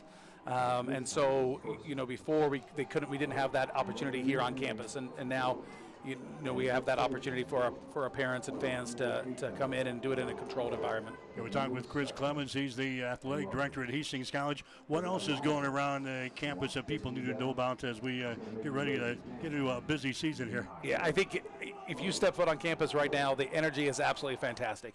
The number of, obviously we had a record-breaking incoming class. which just adds energy to the campus. And I think that's the biggest thing right now, whether it be, theater productions that are be going on, music productions that are be going on. Obviously we've got, full sports going, and we're getting to that point. The closer we get to the end of September, we start talking about, those winter sports that are going, and it's just a great, exciting time to be on campus. Yeah, basketball season will be starting in October. I know the guys will start to practice here soon, the gals too. So we'll have the winter sports going on inside while we kind of finish up the outdoor stores. That's right. It'll be great. It's I said this before, and obviously our president Rich Lloyd says it, but it's always a great day to be a Bronco, and that's really been true this fall semester so far. Anything going on as far as the conference is concerned, NAIA, anything in the headlines that people need to know about? Not yet, but we may have some good news coming in the next week or two. So I can't say anything. I'm dangling the carrot out there, but stay tuned to the GPAC website. We may have some changes coming in that could be pretty good and pretty exciting for our conference. You're dangling that carrot out there. That's right. You got me in the dark now. That's right. It's all good things happening, but we can't say anything. Nothing's official yet, but I think there's some good things happening. Watch your GPAC website this week, and all the information that Chris talked about is up on the Hastings website. If you want tickets to the little tailgate section, that's all available on the website, and all the latest news is always available there at hastings.edu, or you can go to the Hastings Bronco athletic page too. So it's all up there. Chris, always a good time. Spend a couple of minutes with you, get you up to date on what's going on, and hopefully things will continue throughout the fall season, much like they're doing right now. We hope so. It'll be really exciting. We're just excited. Obviously we've got a great football game going on right now. 10-10 at halftime. Go Broncos. We'll be all right. All right. Chris Clemens, again, the athletic director at Hastings College. You're listening to the halftime show here today on ESPN. Back after this. Butler, Baldwin's Funeral Home and Cremation.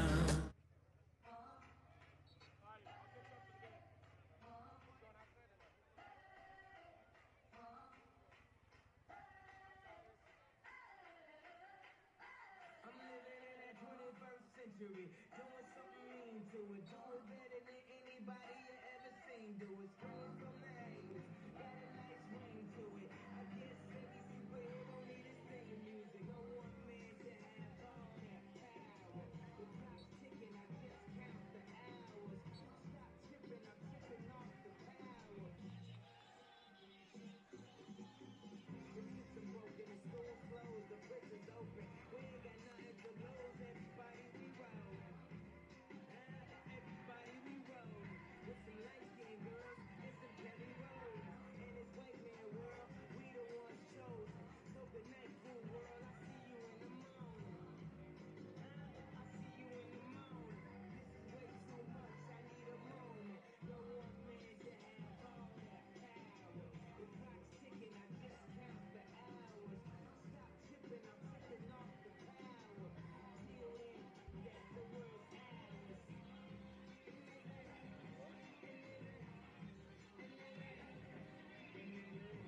Chuckle out of that. Usually you're the one with the information, and you dangle it in front of me, and I'm like, come on, and you go, you'll find out. And so now you don't know. We do have speculations, but we don't know for sure. So if you don't know, you can't say, and that's what Chris is. But it's always good to have him up here. Chris has, ever since he's came into this position here a few years ago, he's always been gracious to give us airtime. And, man, you can see him on the streets or anywhere around town. Very friendly guy. Always recognizes you, and just a top-notch individual here to be the athletic director. A couple of the scores we'll pass along to you. Florida State is leading Boston College 31-22. They're in the fourth quarter. Penn State with a lead over Illinois 30-7. They're in the fourth quarter. Fourth quarter score, LSU 41, Mississippi State 14, Kansas State and Missouri. They're tied up 27 points apiece with a minute and a half to play in the fourth quarter. Utah is leading Weber State 17-7. They are at halftime.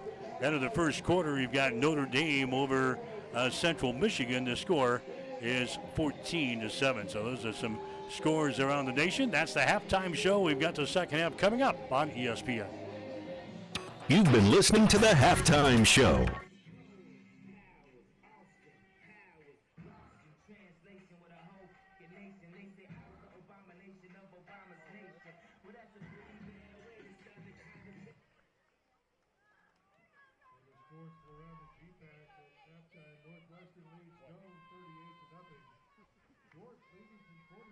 Jamestown 10-0, and Morningside at halftime leading Mount Marty 21-10.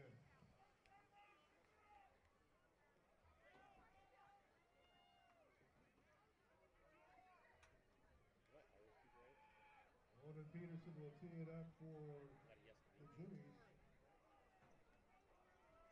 Back deep for the Broncos.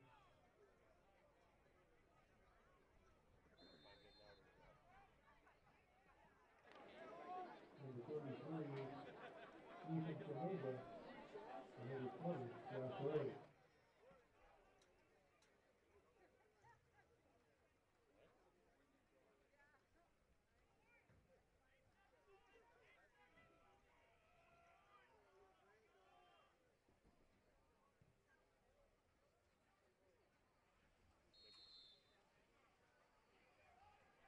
Kickoff is returned by number 3, Tanner Schneiderhans, to be first and 10 for the Broncos.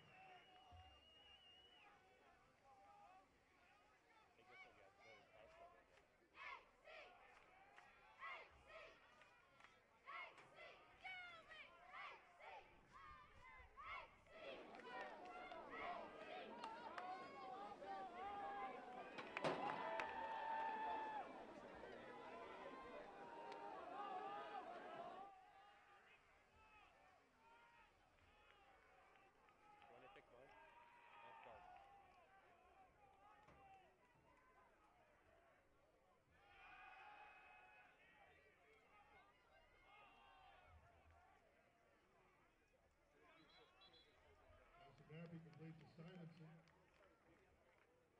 Knocked out of bounds number 9, David Diaz, and number 47, Mason Parker. Gain of 4, second down and 6.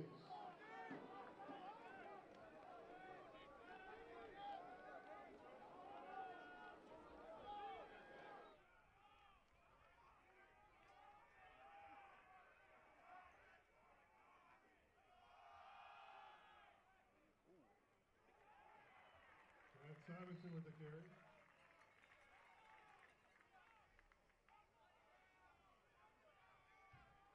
At a third down situation here.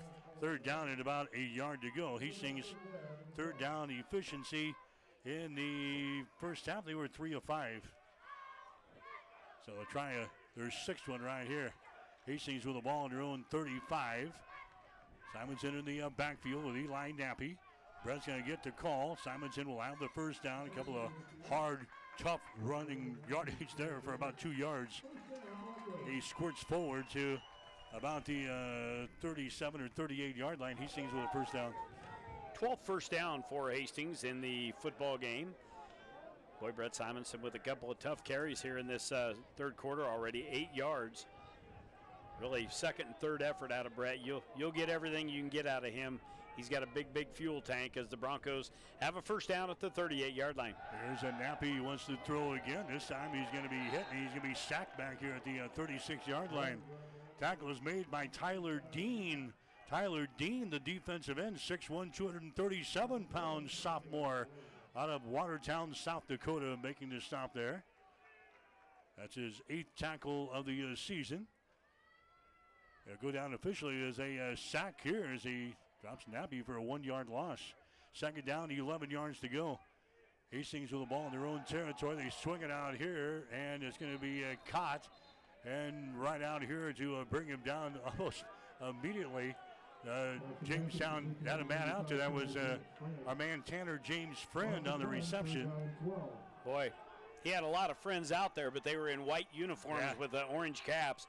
Probably should have just batted that one down. That was actually a pass completion for a loss of a yard. So now Hastings behind the sticks here at 3rd and 12, just underway here in the third quarter, 12:20 to go in the third quarter, 3rd and 12 for Hastings.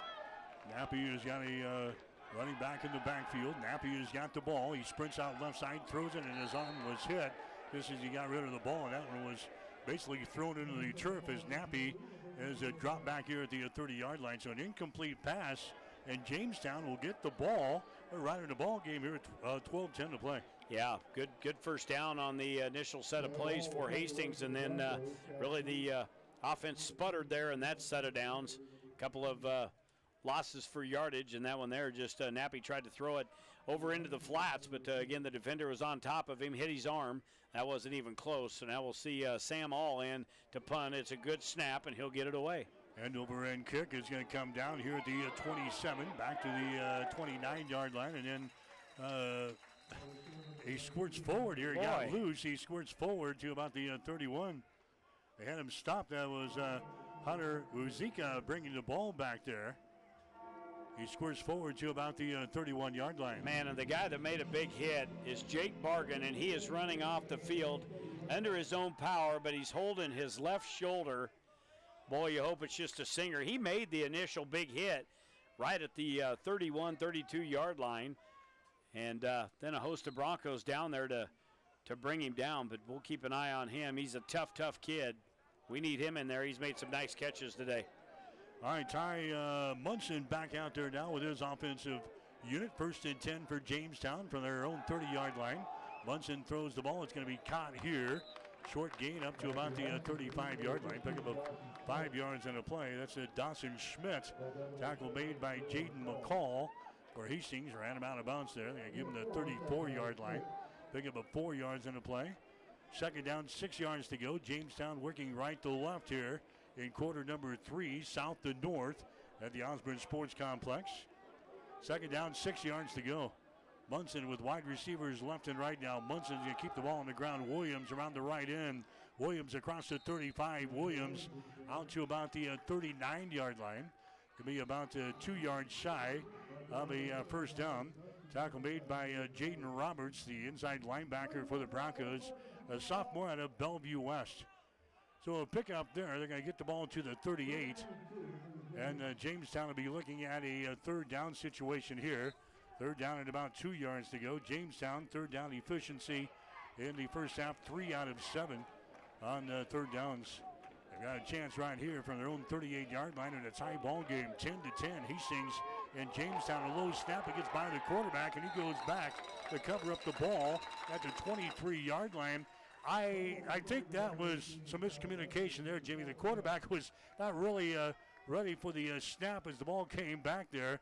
And it goes right on by Munson's hand, and it's recovered by Munson, but a big loss all the way back to the 23. Well, we've talked about big plays that have gone bad for the offenses. Hastings has had them as well. I go back to the one handoff between Nappy and Simonson. That was a complete miscommunication. That one there was just as bad. That was a loss of 15. Now they will punt the football away. That'll be Meyer punting to Kreminga, but it's not going to get back to Kreminga. That is a short punt.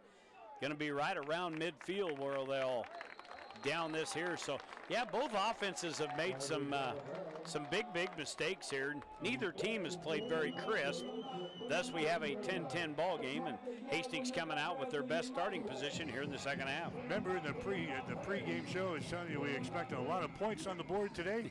Yeah, well, makes me look like I'm a genius, doesn't it? Yeah, exactly. We got to act like we've done this before. 10-10 is the score, and we're in the third quarter with 10:18 to play. Although we have talked about a close, entertaining game, maybe with a lot of points, it is a close game, 10-10. So we weren't too far off of that, as Hastings will set up on offense. They'll have one wide receivers, or two out here to the right side, and two to the far side of the field. Cheetah, one of them guys over there in the slot. A great field position, too, right at the 50-yard line. Here comes Cheetah sprinting to the near side. Nappy wants to throw. Nappy's going to throw the ball. Cheetah is open out here. Oh, he can't make the catch at the 20-yard line. Cheetah came in motion, and he just continued to the near sideline, straight down the field here, and Cheetah looking up, and he can't make the catch at the 20-yard line. Cheetah, that's a football. That's a football. You're supposed to catch that. That went right through his hands. They brought him in motion from his slot on the far side of the field. He come running around, and he got right past, as he is. He's like a jet. Ran right by his defender. Nappy threw the ball perfectly, and it went right through Cheetah's hands down here at about the 30, 2nd down and 10. Same formation for Hastings. Here comes the same basically look, too. A man comes in motion, but now they're going to set up a screen pass. It's caught at the 50, breaking loose 45, and down to about the 42-yard line. So basically the same look, and then they come back and they throw a screen pass to Brent Simonson. Simonson the other way. He's popped out of bounds at about the 42. by Mason Parker for Jamestown. That was a pickup of 8 yards on a play, 3rd down and 2. And that was exactly the same play. They brought Cheetah in motion. That was Snyder-Hines that time coming this way. And boy, the flow of the defense kind of stepped over this way a little bit. Brett able to get loose on the sidelines, picks up 8, 3rd down and 2. Now they fake the ball. They're going to throw it. It's going to be caught there. Wilborn is going to have the 1st down as he stretches the ball to the 35-yard line on the far side. So a quick pass thrown to Wilborn to, you say he stepped out of bounds to the 36, but that's going to be enough for a 1st down. The Broncos move the sticks. For Wilborn, that is his just 2nd catch of the day, 18 yards for Wilborn. He'll pick up 7 on that one. 13th 1st down of the afternoon for Hastings. Nose of the football at the 36-yard line. 9:09 and counting here in the 3rd quarter. 10-10 ball game at Lloyd Wilson Field, but the Broncos on the march. All right, so we got Snyder-Hines back into the ball game. There's a pass that's going to be thrown out here. It's going to be caught at the 40, 35-30. Still on his feet, 25, down to about the 22-yard line. Coming into the ball game there. Well, that's a new man for Hastings altogether. Jagger Shaddix is into the ball game, a freshman kid. Well, you know who his father is. I'll explain to you after this 1st down call. Is that the kid? I was just going to get in. 14th 1st down for Hastings. We'll touch up on this here just momentarily. 8.5 to play. Here's a running play there. That's going to be nappy. You can't get it out, can you? Jagger Shaddix. All right, Jimmy, spill the beans. Well, his father, and we had to listen. We had to YouTube it. But he's the lead singer for Papa Roach. He is. He is Papa Roach. He's so if you're into rap music, this is his kid playing here. He's out of California, and he gets into the ball game for the first time. So we were waiting for the time to come. I didn't know today was going to be that day. Anyway, Hastings looking at 2nd down, 8 yards to go. Nappy's going to throw the ball out here. Simonson has got it 25 to 20, and he's spilled down here at about the 17-yard line. I thought Nappy was down just tying up his sneaker, but another nice gain. Now Hastings in a little bit of rhythm. I've heard some rumors. We'd like to get him in concert someday out here. Well, there's talks about it. So, yeah, Shaddix's father is Papa Roach. He gets in, makes a nice catch, and 13-yard gain downfield. That one there by Simonson picks Hastings up 7 more yards, and now they've got it all the way down to the 17-yard line. On the move here in the red zone. Big 3rd down call here, 3rd down and 4. There's a pass going to be thrown out here. That's a Will Austin with the ball. He catches it, comes across the 10, down to about the 9-yard line. That's going to be enough for a 1st down. Parker Chaffee into the stop there for the Jimmies. Papa Roach is actually out touring. In fact, he's going to be in Denver here the week that we are in Yankton for the Mount Marty game. Papa Roach is going to be in Denver. He's going to try to make it, I understand. He's going to try to take a flight into Yankton. Good luck on that. Well, yeah, we did a lot of searching last week, but we listened to songs and know some. You just don't. It's not real familiar music to us. 1st down and 10. Hastings with the ball down here at the 12-yard line. They're going to move it ahead down to the 10. A pickup of a couple of yards on the play for Simonson. He's getting a workout today as he moves the ball for a couple of yards. 2nd down and 8. Tackle made in there by Jed Rance again. He's having a good day today for the Jamestown defense. 41 yards on and 12 carries for Simonson out of the backfield. They like using him out of there. He's a good weapon, good set of hands. 4 catches and 39 yards. Hastings on 2nd down now, 2nd down and 8. Actually can get a 1st down inside the 2-yard line. Here's a Nappy with the ball, hands it away to Simonson again. Simonson breaks loose, and then he's crushed down here at the 5-yard line. That's Paul Vandal again in the stop. Crushing blow there for Vandal on the running back for Hastings, Brent Simonson. Both players get up. They're down at the 5-yard line. Hastings now looking at 3rd down. 3rd down and about 3 yards to go. 10-10 ball game with 5:28 to play, 3rd quarter. Able to see Brett, though, after the games, and boy, he's got ice packs everywhere, but really in good physical condition. And thank God his leg healed up. That was ugly early in the year. Here comes a man in motion now. Hastings on 3rd down and a couple down here within the striking distance. Simonson on the pitch. Simonson at the 5, puts his head down and drives it down to about the 2-yard line. We'll see where they spot the football. That's going to be very close to a first down. Rashawn Benners out of the stop for Jamestown. It's going to be just shy, I think, of a first down. 4th down and less than a yard to go. The ball is down here at the 2-yard line. We're in a 10-10 ball game. What do you do, Coach? I think the offense is going to stay on the field. Yeah, it's good to see Jake Bargan back in the game. He come in motion, and he was the lead blocker for Simonson. I'll guarantee you when he deals a blow and puts his head down, those defenders feel it. But a 4th down call here from the 2. Here's a Nappy. He's going to run the ball. Look out. Nappy stretches forward, and we'll see where they spot the football. Looks like he was going to be stopped behind the line of scrimmage. He finds a little seam and stretches the ball forward. We'll see where they mark the football. This is going to be close down there. They only needed about a half a yard. Yeah, the line judge from this side where he walked in, it appeared to be enough. You were stopped at the 2. It'll be first down, Jamestown. Oh, my word. Jamestown stops the Broncos down here at the 2-yard line. They say his knee went down at the 2. I'm surprised that Nappy got the call and not Brent. Nappy stopped on 4th down and a yard. Jamestown will take over at the 2-yard line. Boy, and I tell you, you see Hastings when they can get into rhythm, they can move the ball downfield on a series of short passes. That's what they did in the middle part of the field, and then they get down closer to the goal line, and it tends to be a lot of the running plays right up the middle. This defensive front has not given Hastings anything here today. Really surprised as we got closer to the goal line how it played out down there. Now Jamestown will start from their own 2-yard line. Their quarterback is going to be in the end zone as they hand the ball away. And that's going to go. Now our defense has really got to stiffen up here, Jimmy, and try to get the ball back for their offense in good position. That's a Sailor carrying the ball. Gets it back to the line of scrimmage, maybe. Tackle is made in there by Shaw and White on the defensive front there for Hastings. So a big defensive stand for the University of Jamestown, keeping the Broncos out of the end zone. Jamestown now in the shadows of their own goalpost here. 2nd down and 10 from their own 2-yard line. Munson wants to throw. Munson throws it right side, and it's going to be incomplete.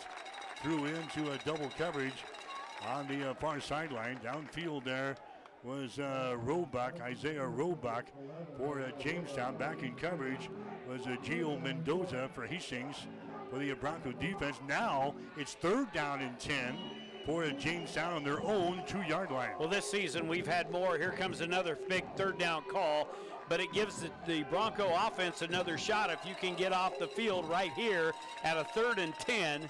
Obvious passing situation here for Jamestown, as they do have one back. That is the little man back there, Carlos Julian. Here's a Munson wants to throw pressure. Pass is going to be caught here at the 15-yard line. That's a first down and a big 3rd down conversion there for Jamestown. Dawson Schmidt, the sophomore from Watertown, South Dakota, hauls the ball in right in front of Jaden McCall. A first down on 3rd and 10 from their own 2-yard line. 10th first down on the afternoon for Jamestown. 15-yard pass and catch and some very much needed breathing room for Jamestown. Here's a handoff now. It comes to the near side. That's going to be a loss back here to the 15-yard line. R.J. McMyers with a big hit out here on the ball carrier. I think Jamestown's had about 5 different guys run the football here today. That was another one. They keep them fresh back there. Zach Hammett was the guy carrying the ball there. He's from Mojave Valley, Arizona, a sophomore, 5'7", 200-pounder. A loss of a couple of yards on the play. They move the ball back here to the 16-yard line. 2nd down, 12 yards to go. 10-10 is the score. Hastings and Jamestown here today. Jamestown runs the ball straight up the gut again. Hammond again, the ball carrier. Tackle is made by Jake Lambert, who's into the ball game now for Hastings. Lambert, a sophomore from Tucson, Arizona. Pickup of 1 on the play now. 3rd down. Guess what? Yeah, another big call here. 3rd down and 11. Yeah, it is. After Hastings had a chance to put some points on the board, squandered away that opportunity on 4th down, held by the stiff Jamestown defense. 2:16. Boy, this quarter is really moving along very quickly. Here's quarterback again, Bunsen. He wants to throw. Bunsen throws it. That one is going to be down to the turf. Trying to get it to Roebuck again. It was sliding between the 2 hash marks, and that one was thrown into the turf. So we allow a first down, but it's going to be Jamestown kicking the ball now deep in their own territory with 2:05 to play. I think Harrison Uday was able to get in and get his left hand right on the back of the quarterback Munson, and that threw the trajectory of that pass off. So good defensive pressure. Kremenga will stand at midfield for the punter, Ryan Collins, or actually Gage Meyer, to get this off. Meyer will get it away. Not a very good kick, high in the air, but not very long, and Kremenga comes up and signals for the fair catch here at around the 40-yard line. So Hastings started their last drive with the 50, Jimmy, took it down to the 2, turned the ball over on downs. Now their defense holds, and Hastings will get the ball in good field position at the Jamestown 40-yard line. Well, we'll see what Coach Foz dials up here offensively. Again, Hastings, when they get into a rhythm, they seem like they're almost very tough for defenses to keep up with. They have a host of receivers that can come in the game. The short pass plays worked well on the last drive, got us down in the red zone, and then we went away from the short passes as we got closer to the goal line. See what we dial up here. Going to be a very familiar formation here. Cheetah in the slot, Simonson off the right hip of Nappy. All right, Nappy has got the ball. He backs up. He surveys. Going to take a shot downfield. He's got a man out there. Overthrows his man, Tanner James Friend, in the end zone. Look at Cheetah. Cheetah was running the inside route down there. He was also in the end zone. He's hopping like a little buddy down there in the end zone. That's because Cheetah got down there before the ball was thrown. He's just standing down there watching the whole play. They don't have enough field for Cheetah. He can outrun the coverage and the offensive play. But that one there, if Tanner James Friend continues to run, I think he held up a little bit, thought the ball was going to not sail so far, and it just went past his outstretched right hand and complete through the end zone. 2nd and 10, ball at the 40. All right, 1:53 to play now here in the third quarter. Nappy again wants to throw. He's going to run it 35 to the 34-yard line. So Nappy took a look downfield. He didn't take a very long look. He took off and ran with it. Got the ball down to the 34. He is brought down on the play. That's Caleb Ritter into the stop for the Jimmies. He comes off with the field now. Ritter is out. It's 3rd down for Hastings. 3rd down, 4 yards to go from the Jamestown 34-yard line with $1:22 to play here in the third quarter in a 10-10 ball game. Nappy wants to throw pressure, screen pass. Brett Simonson grabs the ball at the 30. If they give him the 30, Jimmy, this should be enough for a first down. It's right down here in front of us. Yep, they're waving him on. I was watching Nappy back here. He got blasted. They sent a blitz, and boy, that big old dude got through there untouched and put a lick on Nappy. He had to kind of do a jump pass, and Simonson was the outlet valve. But boy, as soon as he turned around, he was leveled. But not after he picks up enough for the 16th first down, and the ball just inside the 30-yard line for Hastings. 10-10 is the score. 0-3 Jamestown and 2-1 Hastings battling here this afternoon in the Great Plains Athletic Conference. Nappy wants to throw again. Man wide open in the end zone, and it's overthrown. Overthrown in the end zone. Incomplete pass.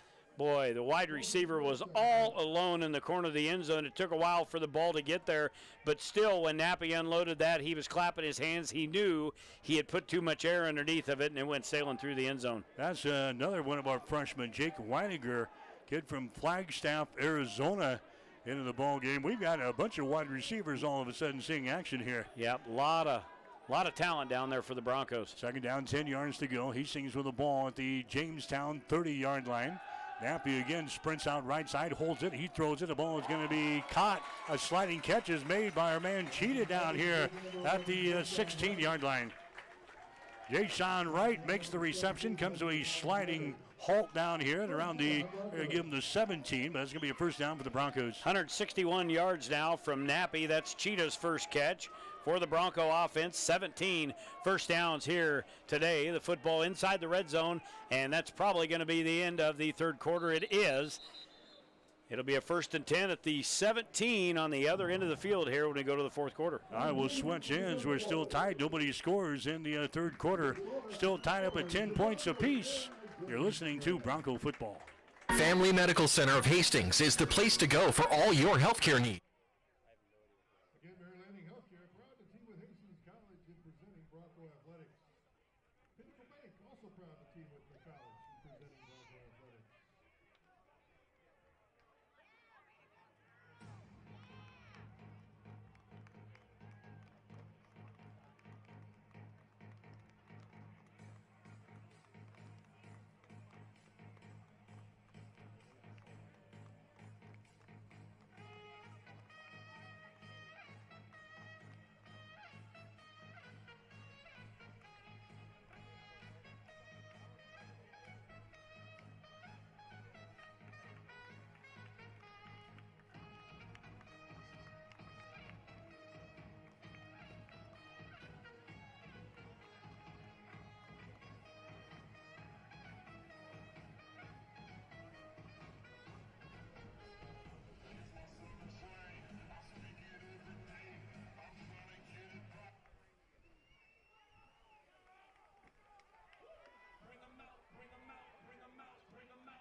That's Robinson in the carry. Going down over the 99, Paul Vandal. Gain of 1, second down and 9.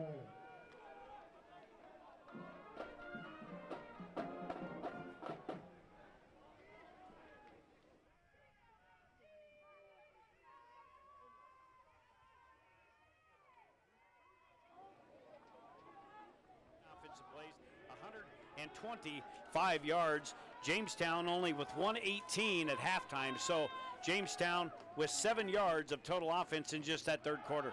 Here's Nappy wants to throw. Nappy throws the ball. It's caught for the touchdown. Will Austin. 16-yard pass and catch. That'll be the second touchdown of the afternoon by Eli Nappy, and that's better. The Broncos get down there. You can't squander away an opportunity. Again, you got to get some sort of points, and they hit Austin on a slant pattern in the middle of the end zone. That was a ball right on the money. So Hastings tacks on 6, and now our kicker and Fyan into the game for the PAT. All right, Casper Fyan trots out there for Hastings on the extra point attempt. Ball is down, the kick is up, and the kick goes through the pipes. It is good. So Hastings has got the lead in the fourth quarter, something we haven't said in a while. Broncos have a 14-10 advantage. We'll take a break. 14-14 to play in the game. Hastings now leading the Broncos out on top here in this ball game, 17-10. More after this. Whatever the Midwest weather brings, you can rely on a York comfort system to keep your home comfortable.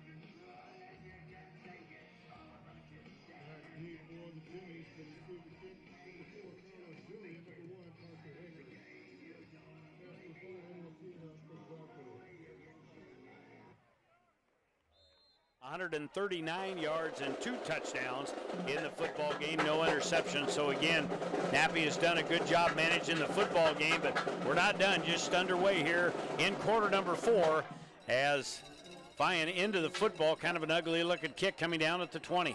Picked up down there, center of the field, and he's going to be spilled almost immediately. That's a Parker Hager returning the ball there for the University of Jamestown. Jamestown, they're 0-3, but they've been in most of their ball games, and this one, they're certainly right in the midst of things here, trailing by 7 now here in the fourth quarter. Well, they are, and primarily all their yardage today has come through the air, and that is what they're going to want to do, is to try to get it downfield very quickly.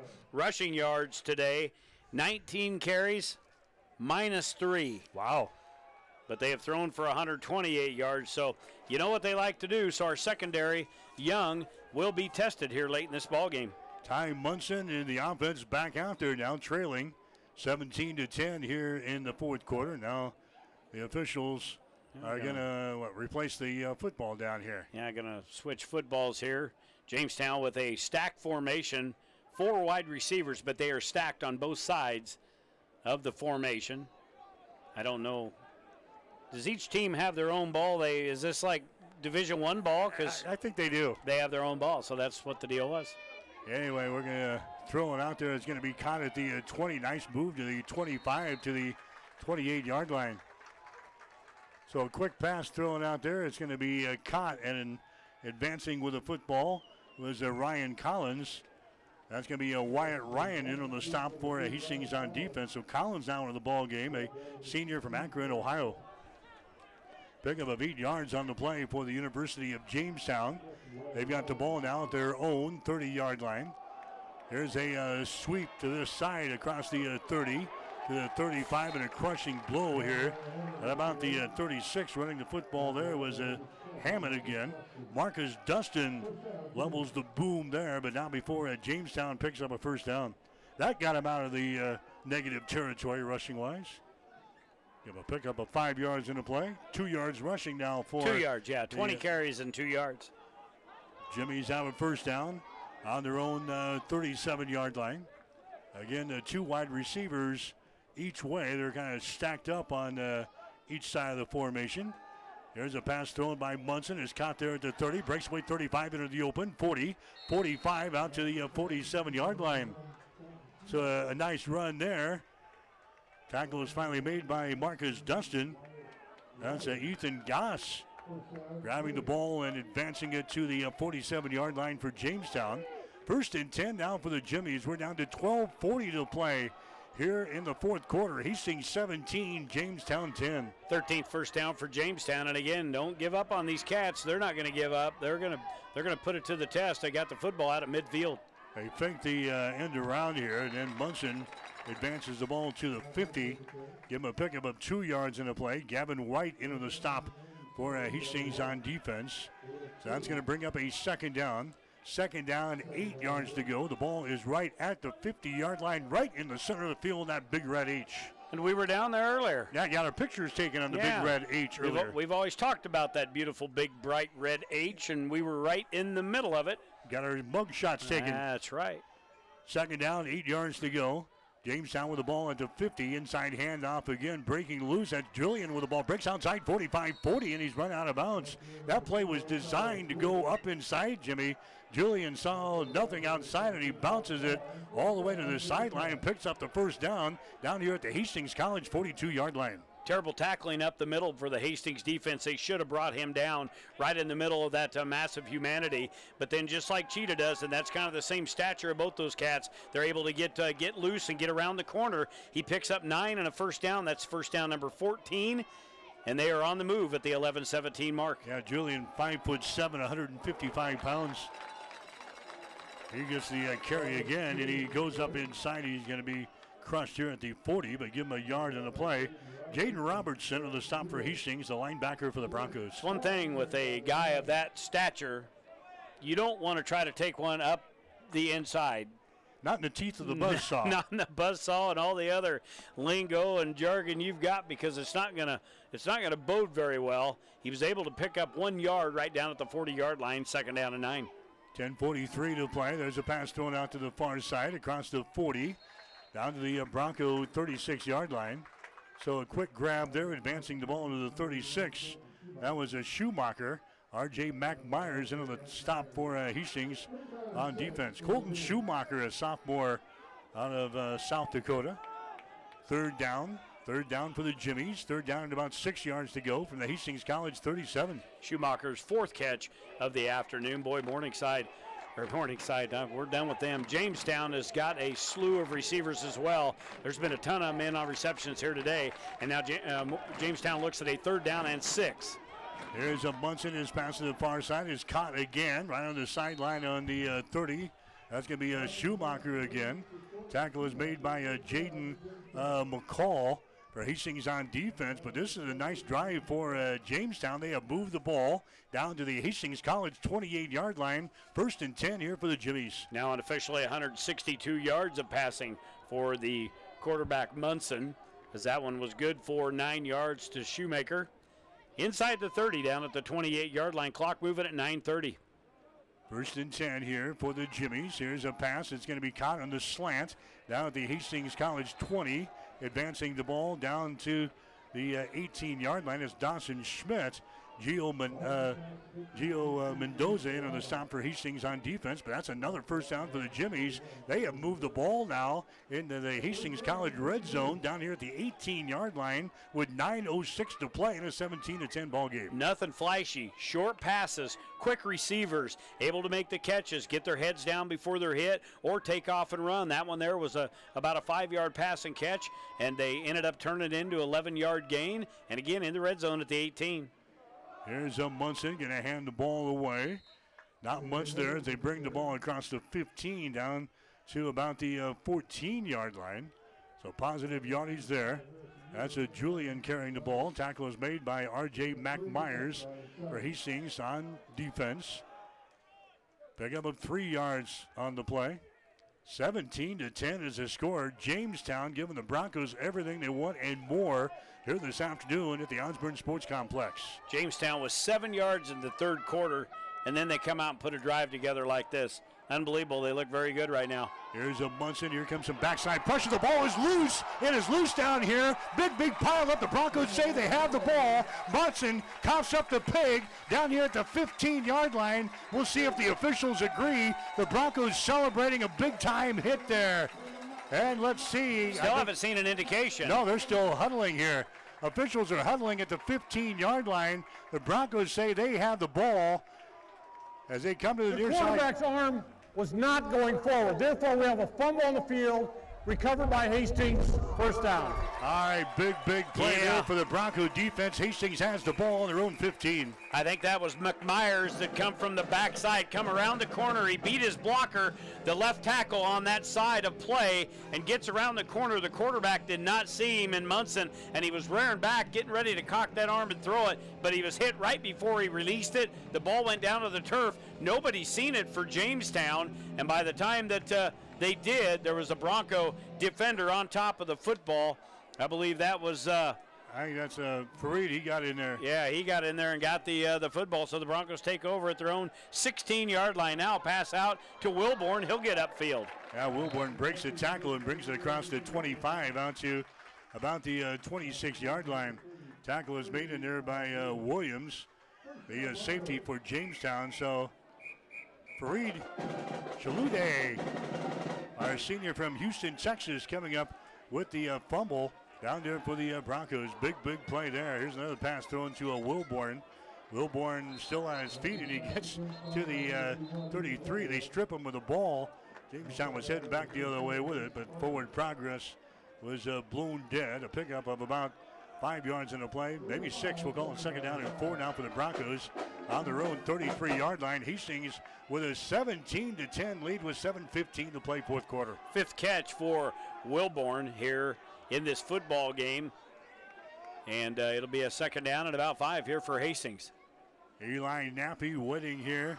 He's going to hand the ball away to Simonson. Big hole, 35, 40, 45, and spilled out here at the 47-yard line. Brett Simonson off a right tackle picks up the first down and more, and the Broncos will move to 6. 16-yard gain for Simonson there. I know back when we've been calling his number a lot over the years when he played for Sutton, and St. Cecilia and Sutton would get together, and we've seen his breakaway speed when he gets out in the open. You would just love to see that. A little different here in college ball, but a good tough run there. Gain of 16, first down out towards midfield. Why not give the ball? Yep, they're going to give the ball to Brent again as he brings it across the 50 to the 49. Good fake there by our quarterback Eli Nappy. That time he gave the ball away to Brent. Second down and about 9 yards to go. Tackle made by Paul Vandal again. Boy, how many tackles does he have? That's why he's an all-conference player. Boy. He's good. Was looking right here. Yeah, he's good. I don't know that the official are right because they've got him at 5. I know he's been on more tackles than that, but anyway, about a 1 yard gain there for Simonson. Here's Nappy, who wants to throw. Nappy's going to crank it up down the right sideline. A man is out. Oh, he had it in his hands and dropped it. That was Tanner James Friend, who's got 2 touchdown passes in the last couple of weeks. That one had touchdown written all over, and it falls out of his hands. Yeah, and again, Nappy delivers a beautiful ball right over the shoulder. He had a couple steps on the defender. That should have been caught. With as many receivers as Hastings has down on the sidelines that have been able to get into some of these games, they're getting playing time. You better be making catches because your leash is very short, and that'll eliminate playing time for an individual. You can't catch balls like that, especially with any games like that. That probably seals the ball game right there.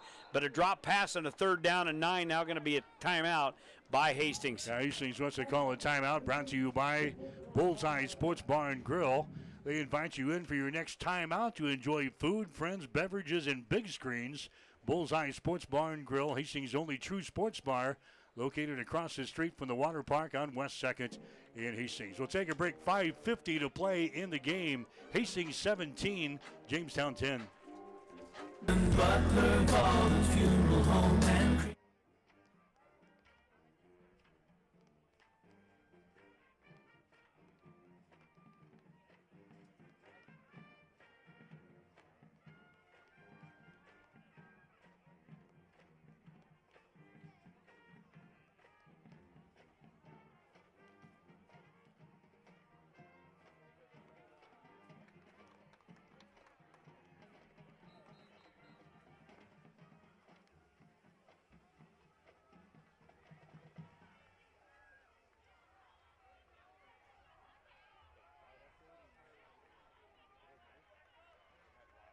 for down there? Well, hey, look next at- man up. He's got his cap on. He's ready to go. Hastings looking at a third down. Third down and 9 yards to go. Ball right at the 50-yard line. Hastings trying to make a big third down conversion right here. Nappy wants to throw, dumps it away. That's Simonson with the ball, races to the edge. Simonson is going to be hit out of bounds and a couple of yard loss on the play. Simonson run out of bounds here at their own 48-yard line, and now Hastings will have to punt on 4th down and 12. When Jamestown brings the blitz, they knock Hastings out of their rhythm and their timing, and that was the case there. The blitz come from the far side of the field. Nappy could feel it coming, and he had to short arm it to Simonson. He made a great catch, kind of turned around, and then when he got the football, he had 2 defenders out there. He had nowhere to go, just try to get something out of nothing. So what looked promising, now Sam All comes in the game to punt the football away to Jamestown. They'll have a chance. All will get into the football. It's going to flutter up there, and it goes out of bounds. Not a very good kick. Line of scrimmage was right around the 50, and this one goes out of bounds. The officials coming upfield is going to be up around the 30-yard line of Jamestown. 5:05 to play. Here we go again, Jimmy. 17-10 is the score. Hastings with a lead over the Jimmies, and Jamestown has got the ball as they come back out here in the fourth quarter. Jamestown with 20 yards on the ground here in the fourth quarter, 59 through the air. That's what they're going to do here. That's what they're built to do, is throw the football around. They've got a host of talented receivers. They were able to push the football all the way down deep into Bronco territory. They've got plenty of time. 5 minutes and a nickel left to go in this game. Munson is in the gun. Munson fakes, he throws it to the far side. It's caught. 25 across the 30, all the way out to the 35-yard line before he's finally brought down on the play. So nice grab and catch there. Tackle is made by Egger. The reception goes to Isaiah Roebuck. He gets the ball up here. Right nose of the football right at the 35, so that was a pickup of 7 yards on the play. 2nd down and 3. We're down to 4:39 to play, fourth quarter. 17-10. Hastings has got the lead. Man goes in motion. They're going to come back the other way. Saylor has got the ball. Saylor is hit. Down he goes back here at the 33-yard line.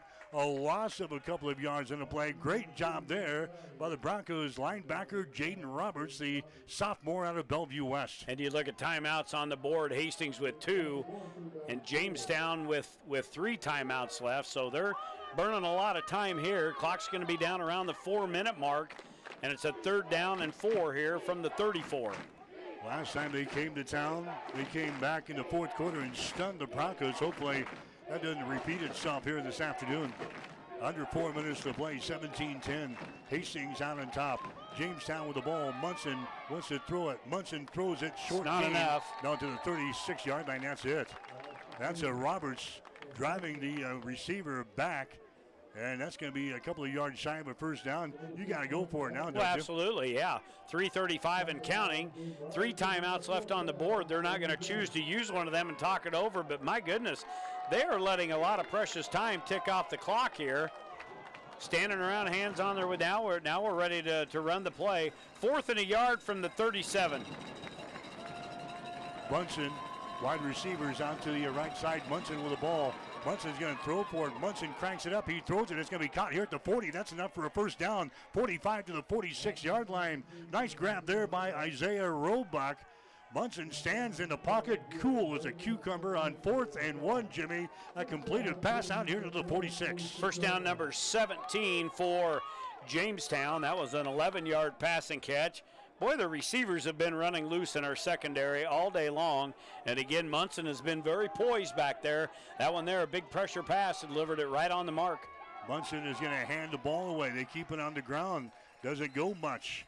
He gets it to the 47. That's Chris Saylor carrying the ball there for Jamestown. A pickup of maybe a yard to the 47-yard line of Jamestown.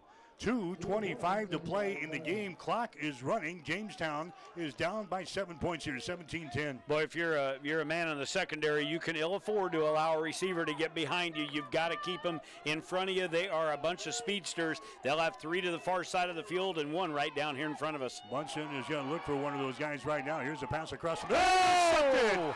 Intercepted. Marcus Dustin comes up with another pick. That's his second one of the day.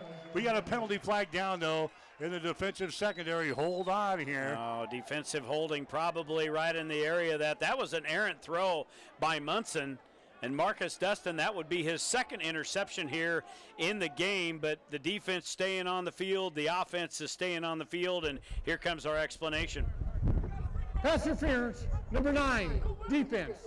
That's a spot foul and an automatic first down. Yeah, he was really not close to the play. That's Jaden Roberts. That penalty was on Roberts. Dustin got the apparent interception. They're going to give the ball back to the Jimmies. Now the Jimmies have the ball at the Hastings 44-yard line with 2:01 to play, fourth quarter. And that happened down the field quite a ways away from where the interception was made. All for naught here as Jamestown with the ball in Hastings territory. Wants to throw again. Sprints it to the right side. He's got the ball. He's going to run at 40, 35, and he's run out of bounds. Munson run out of bounds down here around the Hastings College 35-yard line. A pickup of 9 yards on the play. Second down and a yard. They're going to say he stepped out at the 36, so it'll be second down and about 2. 8-yard gain by Munson. More importantly, he gets the clock stopped. Still 3 timeouts in the bag for Jamestown. Ball spotted right at the 36-yard line.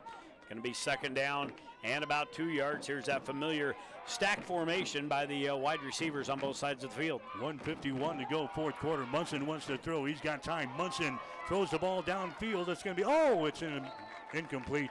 A good going for the grab was Marcus Dustin.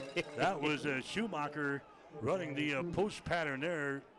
Marcus Dustin nearly got his hands on another pick right there. Yeah, he was the best man in position there, and Schumacher had to play defender on that play. But, boy, Marcus Dustin, does he have a nose for the football? That cat's around any ball that gets thrown downfield. He seems to have his nose right in it. I need to start taking double blood pressure pills on Saturday. I know. Last week was a good game through a half of football, but boy, the first 2 are just like this one, a nail biter. 1:45 to play. Here's the inside handoff again, spinning it to 35, taking the ball down to the 33-yard line. So that was a Hammond carrying the ball there. Tackle made by Jaden Roberts, the linebacker. But that's going to be enough for a first down here for Jamestown. First and 10 for the Jimmies down here. Now at the Hastings 33. 90 seconds to play in the game at 17-10. Broncos have the lead. Oh, going to come right down to the end yet again. There's a Munson. He wants to throw. Here comes some pressure. Munson has still got the ball. He throws it. It's going to be caught down here at the Hastings College 19-yard line. Grabbing the ball there for the University of Jamestown was Ryan Collins. Tackle made by Marcus Dustin. That's going to be enough for a first down. And now the Jimmies have the ball in the Broncos red zone down here at the 19-yard line. 1:06 to play. Clock is running. 12-yard gain on the crossing pattern. Beautiful pass by Munson. That is the 19th first down. Munson wants to throw again. Munson's under pressure. He throws the ball. He don't have anybody there. No, there's nobody out here. Munson was drilled on the play by R.J. Myers. And let's see, are we going to get a...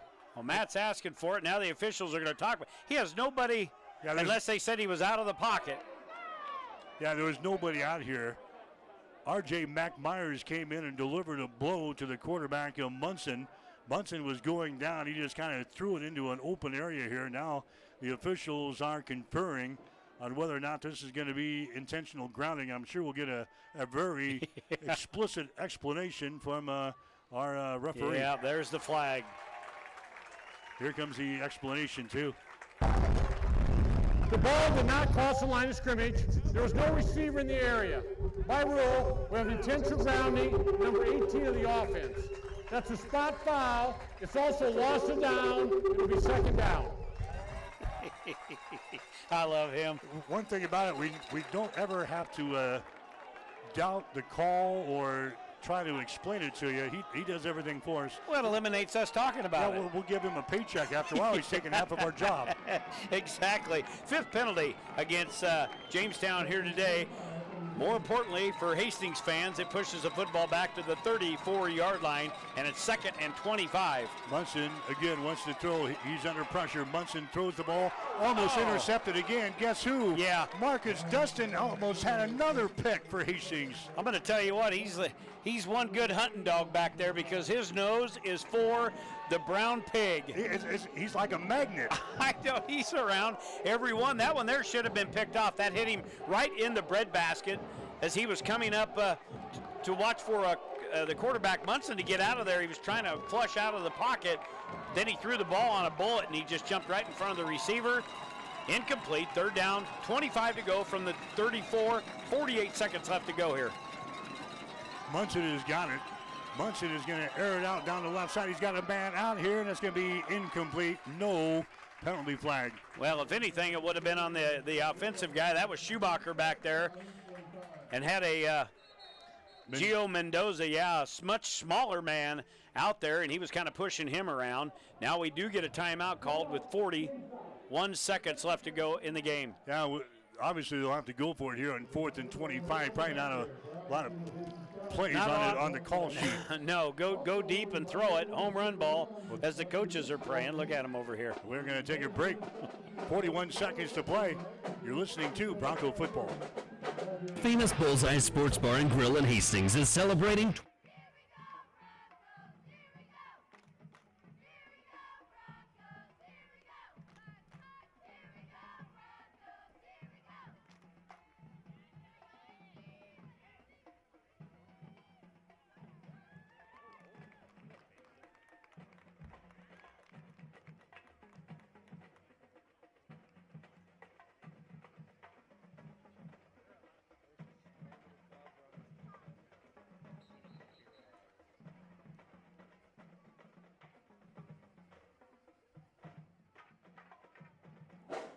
4th and 25 with 41 seconds to play. It's getting to a point you just can't watch late in the games if you have heart problems. I tell you what, we dubbed them the cardiac kids in the first game. Come from 17 down in the Peru State game. 14 down against Dakota Wesleyan. 14 behind against Dakota Wesleyan. Win-win, and then Morningside, and then now we've got this. But we had talked about it to start things out. Jamestown has played Hastings tough every single year. Doesn't matter where it's down here and up here. We're down to this. 41 seconds and a 4th and 25. To the 34 of Hastings. Munson has got it again. Here comes a blitz. Oh, he is hacked back here at the 45-yard line. Kaboom! Munson goes down at the 45-yard line. Hastings comes with a blitz. Caden Egger came with the blitz, and boy, he got there just about the time that Munson was going to step up and unload that. That was a big hit, was blasted at about the 45-yard line. So Hastings will take over on downs, and barring any disaster with 36 seconds left to go. Oh, they're going to just take a knee right here. Two knees. You have to take 2 knees. But Hastings will get out of here with a victory, and a hard-fought victory. Caden Egger with a sack. Egger with a sack on 4th and 25. Now Hastings will be in victory formation here as they just take a knee at the 40. Nappy takes a 1 knee, and the Broncos are going to get out of here with a 17-10 victory over the Jimmies. University of Jamestown going to take a timeout here. They still got 2 to waste if they want. Yeah, they can't take them home. Might as well take them here, huh? Anyway, Hastings leading 17-10. Broncos will play and Briar Clough next Saturday. Broncos will face a team that will be coming off of a bye. Briar Clough is not playing today. Anyway, it's been moved to a 6 o'clock game next Saturday. That means wherever you're listening to us at with Bronco football, it'll be a 5 o'clock start for the pregame show next week from Sioux City. One of our most favorable places to go in Sioux City, and that's at Briar Clough. Well, the biggest question is going to be where we're going to sit. Is where we will sit, because we have been down into the press box, which there is room. I think capacity is 35, and there's usually 80 in there. Yeah. And we have been up on top of the press box, which is up there quite a bit. We need little napkins to keep our noses from running bloody wise.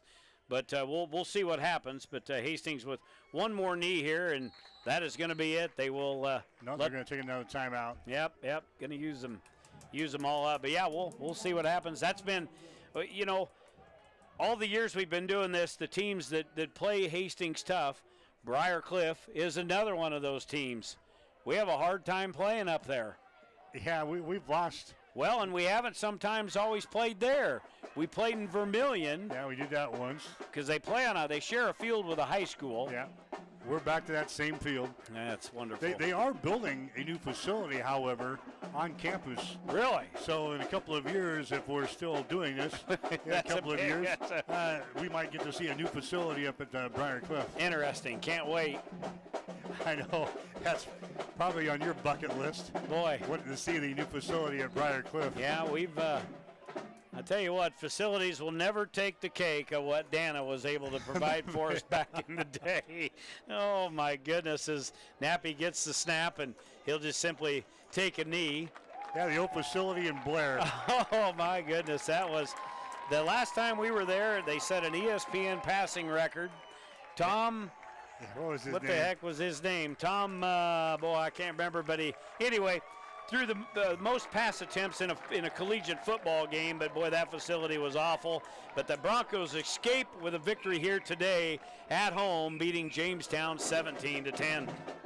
Hastings 3-1 on the season. Put it in the books. 3-1 in the season as we head to Briar Cliff next Saturday. Final score, Hastings 17, Jamestown 10. Back with the final totals after this on ESPN. Rivals Bar and Grill is a proud sponsor of all area athletes.